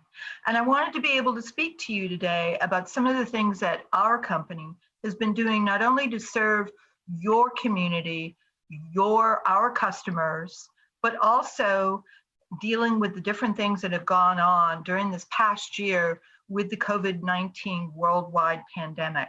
We're a company like yourselves, and we have had to face many of these similar issues that you have done as a business owner and as a representative in your community. So I wanted to tell you a little bit about SoCalGas, because we're not just the company that provides natural gas to your stove for you to cook your food on, or to heat your home, or to utilize for hot water when you take a shower. So as you can see behind me, natural gas is used for my natural gas fireplace, because I am not the kind of woman that's going to go out and chop some wood. It's not my style. But I wanted to tell you a little bit about SoCalGas so that you can think beyond just our stove and heating opportunities that we provide. We are the largest natural gas distribution company in North America. We have over 22 million customers, and we provide distribution through over 5 million meters to both businesses and homes. And we've been in business for over 150 years, even though I'm not that old. But I want you to know that we provide a lot to the community that surrounds us. Now, I wanted to share with you what our response has been as a company in 2020 to the COVID-19 pandemic. We've been able to continue to deliver our natural gas without any type of interruption to the over 22 million customers we serve. When Governor Newsom's March 20th executive order came down, we were determined as essential workers. And that means that we will be continuing to be out in the field, responding to emergencies, coming to your home with masks and gloves to do any type of service on your stoves or other natural gas appliances. We are, as an essential worker, you're going to see us continuing to maintain our infrastructure. And a few other things that we've done that I think is really critical to you, we are no longer, since March, have made any disconnections for non-payment of your natural gas bill. And that includes for businesses as well. And we are not, we've waived any type of late fee. And for your residential customers, we've never charged late fees. Unfortunately, our payment offices, which were a face-to-face contact situation, we've had to close those. But there are other ways that you can pay your bill, either online or you can call our 800 number, which is 800-427-2200, and you can make arrangements for payments that way. I wanted to share with you some of the things that we've done in our community. Since March, we have donated over $2 million back to nonprofit organizations throughout the 500 communities we serve. And some of those actions we've taken is how we've donated to assist laid off workers to have their job training skills enhanced. I sit on the Riverside County Workforce Investment Board. I'm very proud of that. I've served on that organization for over 15 years. And we were able to donate $25,000 to enhance computer training, to help people shine up their resume, to give them assistance even just in basic job search skills. We've donated over $75,000 to the Inland Empire United Way for food banks, so that we can bring in more food to people who have been laid off or furloughed from their jobs. They've also provided job training and senior meal assistance. And we've also have kept in mind our frontline workers. So myself, with my SoCalGas colleagues, we donated money to our efforts, we were able to serve grab-and-go meals, up to 1,500 grab-and-go meals to both the Riverside Community Hospital and Corona Hospital. And we worked with the Latino Restaurant Association, donating, giving money to them to purchase the meals, but also having them assist us in delivering the meals throughout our service territory. So we've delivered meals to farm workers in Ventura. We've donated meals to different hospital workers to recognize them for their long hours and their hard work. And then in the Inland Empire, I'm very proud to say I've worked with my colleagues and our other gas company employees, donating over $250,000 to the Family Services Association. They've utilized that money to hire more drivers and serve more meals to our high-risk homebound seniors. We've been able to donate and deliver over 40,000 meals in 13 weeks to homebound seniors. And that is throughout the Riverside and San Bernardino County areas. We also bought gift cards from local restaurants to get money back into the community and help keep the restaurant industry going. If you also have friends or family members or seniors that are on fixed incomes, we have a program, it's called our Customer Assistance Program, and you can get information about how to lower your gas bill by 20%. So please follow up on that. We don't want, during this holiday season and the year to come, people going without when there are ways that we can help you. And getting on our Customer Assistance 20% reduction bill program is very easy to do. Some of the other things that we've been involved in is, we're a business and we have almost 8,000 employees, half of which are working from home. And we've been working from home successfully since March. And now we're going to be continuing to do that as we follow, for us, the guidelines laid out by the Center for Disease Control. So that you feel comfortable when we come to your home to service any of your natural gas equipment, We have our employees wear a mask. We will also ask you questions about if anyone in your home has been exposed to COVID, is feeling ill, because we don't want to put our employees at risk. And at the same time, we don't want to be in a situation where we are spreading the disease. As a business, we've also reconfigured our office space so that we've removed desks, spaced them out, and are alternating days for our employees to work. And I know these are things that you are also incorporating in your office and work environment as well.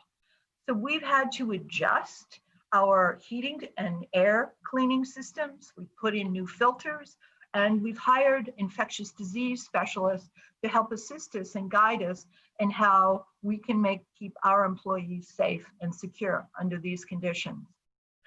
The other thing as a company that we've done that I really appreciate as an employee is that on a regular basis, our president of our company, our vice presidents, and our department heads hold regular virtual town halls, and they let us know and what their plans for the future are, which is really important because I don't want to be someone else who becomes statistic, and we need to be able to prepare. And a lot of our vice presidents and presidents and directors are also having to homeschool children. They now have elderly family members living with them. So they have a really good understanding about what a lot of our own employees are going through. So for us to be able to have that virtual town hall opportunity and ask them direct questions, and where they conduct surveys to ask us what we can do or what our thoughts are on how we can support not only our customers, but continue the operation of our company successfully through this is really appreciated, I know, by myself and by my colleagues. We've done also a lot of other things that we've made available, and these are just examples that you might be able to want to think about for your own employees. But we provided more online training. And we've provided training not only on how they can stay safe at home under the COVID circumstances by covering their mouths when they cough, simple things, using antibacterial wipes, but also how they can take other classes that they can assist them in their career and continue for them to be able to focus on their future with our company. The other thing is, since this is a business group and is very interested in what they can do to expand their operations during the coming year, we want to be able to do business with you as well. So under the California Public Utilities Commission, they oversee a supplier diversity procurement program. And this is specifically so that women, minorities, disabled veterans, and anyone from the LGBT community can submit their documentation. The easiest way for them to do this is they can get a no-cost certification through the CPUC. It takes approximately 3 to 6 months, and it's valid for up to 3 years. And you can use this certification with other companies that also have diversity supplier programs. Get yourselves certified. Apply with us, let us know. And the easiest way to do that is to go to our website. You can go to SoCalGas.com for your business and look under our supplier diversity programs. And to find out more what the CPUC has to offer, you can look up under cpuc.ca.gov supplier diversity. And last but not least, I wanted to share with you a personal note from myself. This is very unprecedented times, and it's really important for people to be considerate and be kind to others. I know that this is really difficult under these circumstances, and you've had to face a lot of issues with family members becoming ill and the insecurity of your employment in your business. So be kind to others, because you do not know what's going on in their homes, what pressures they have to face with their family and their work. And it really helps, because no matter what, we are all in this together. And on behalf of myself and my colleagues at SoCal Glass, we are very glad to be of service. And we wish you a very successful and happy 2021. So thank you very much for this opportunity.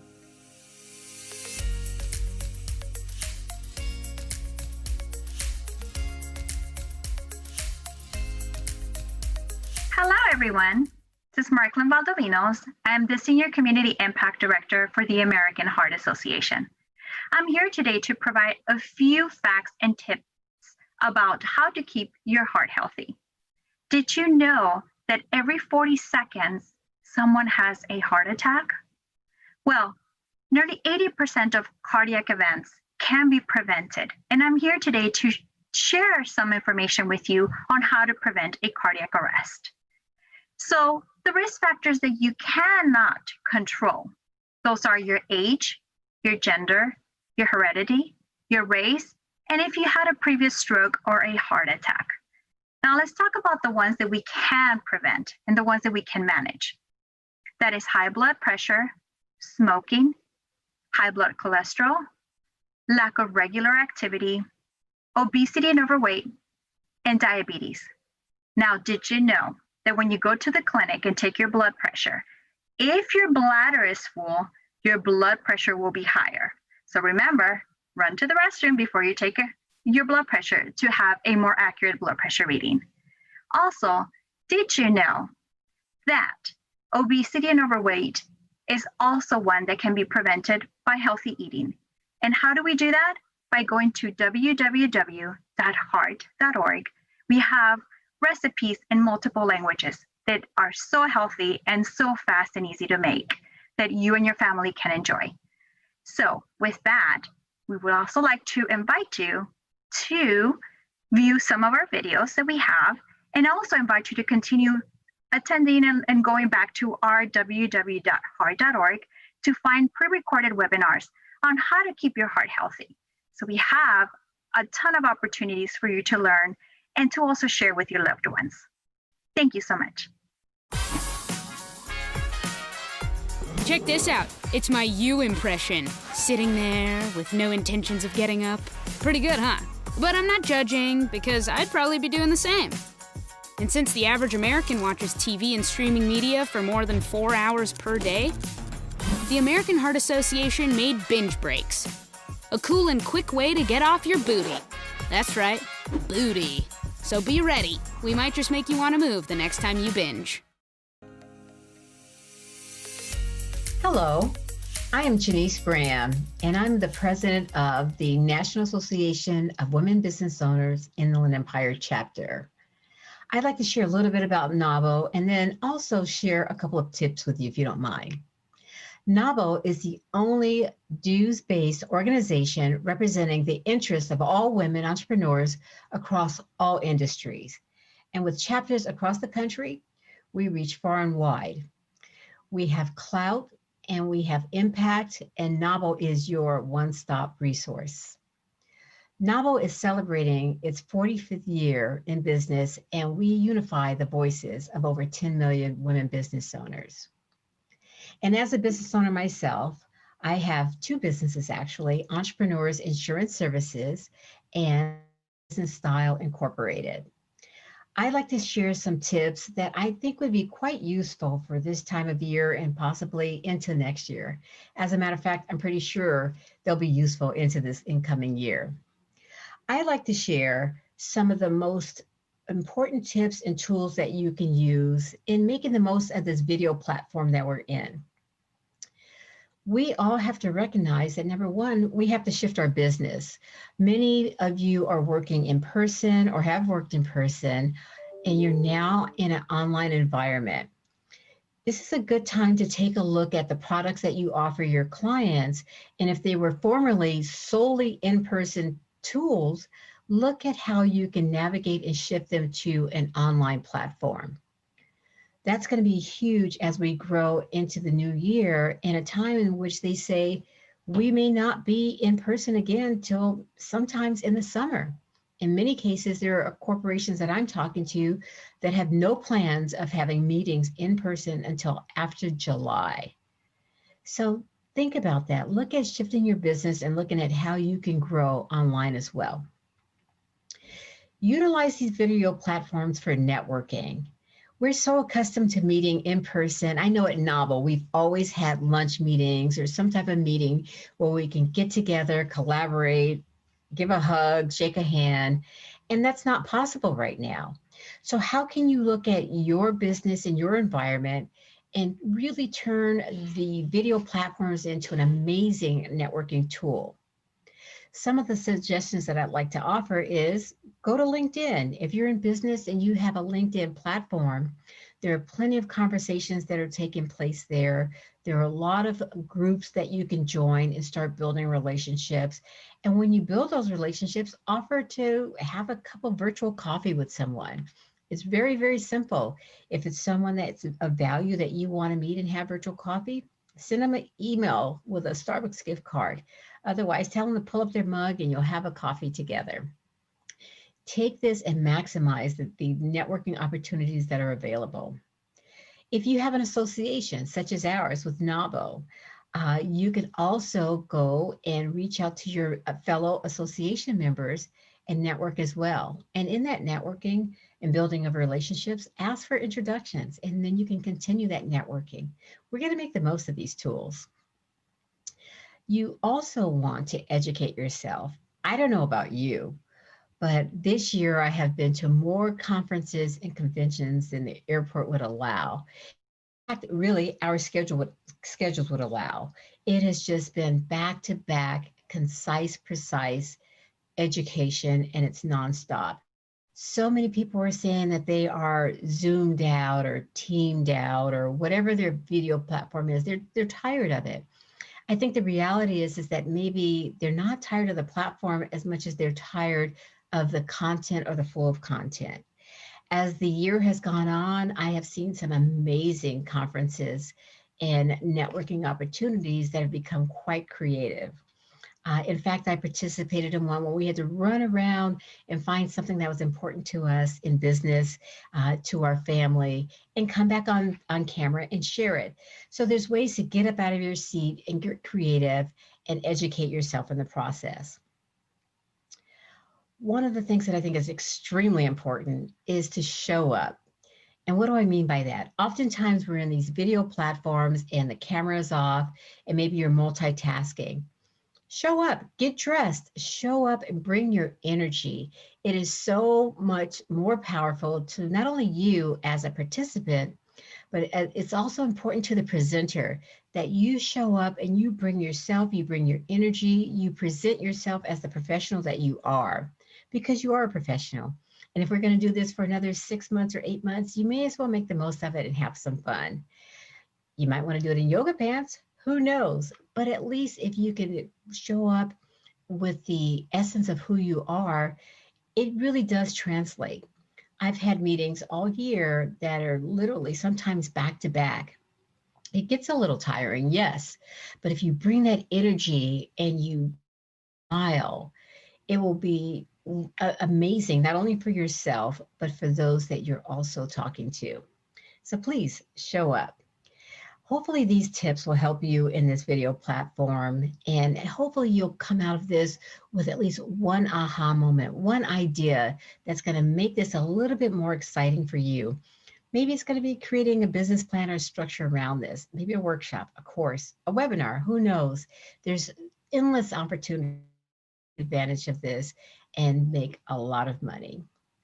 Now what I'd like to do is I'd like to introduce a couple of my colleagues. I am so pleased and proud to introduce my fellow Novel sisters. But before I do, I'd also like to invite you all to visit us at NAWBO.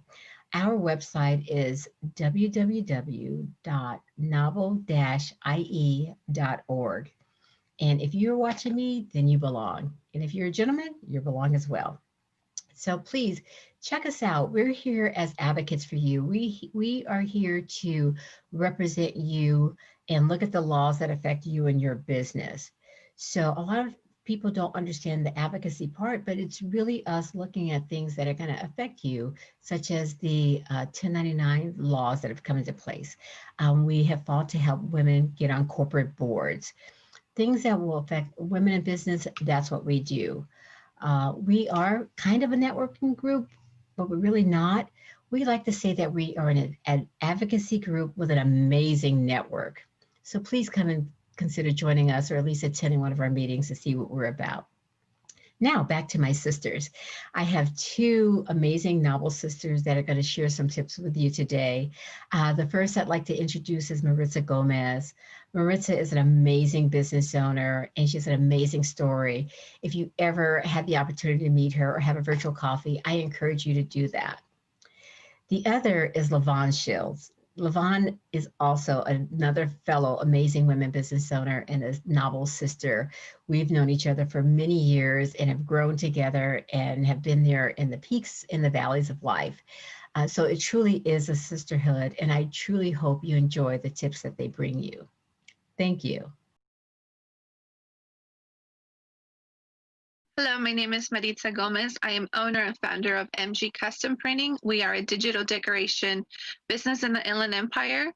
And what I would like to let you know or give you a business tip is social media. A lot of us are on social media and a lot of us are not.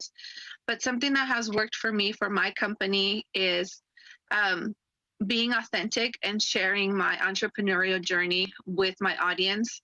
I feel that I make that connection with other future entrepreneurs and also other business owners. And something that I've learned through NABO, the National Association of Women Business Owners, something that we say a lot is people do business with people they know, love, and trust. And again, sharing your story is part of letting people know who you are. My business is mainly on referral basis. You can check out my website, mgcustomprinting.com. Again, it's mainly on referral basis, and it's because of that connection I make with my audience on either Facebook, Instagram.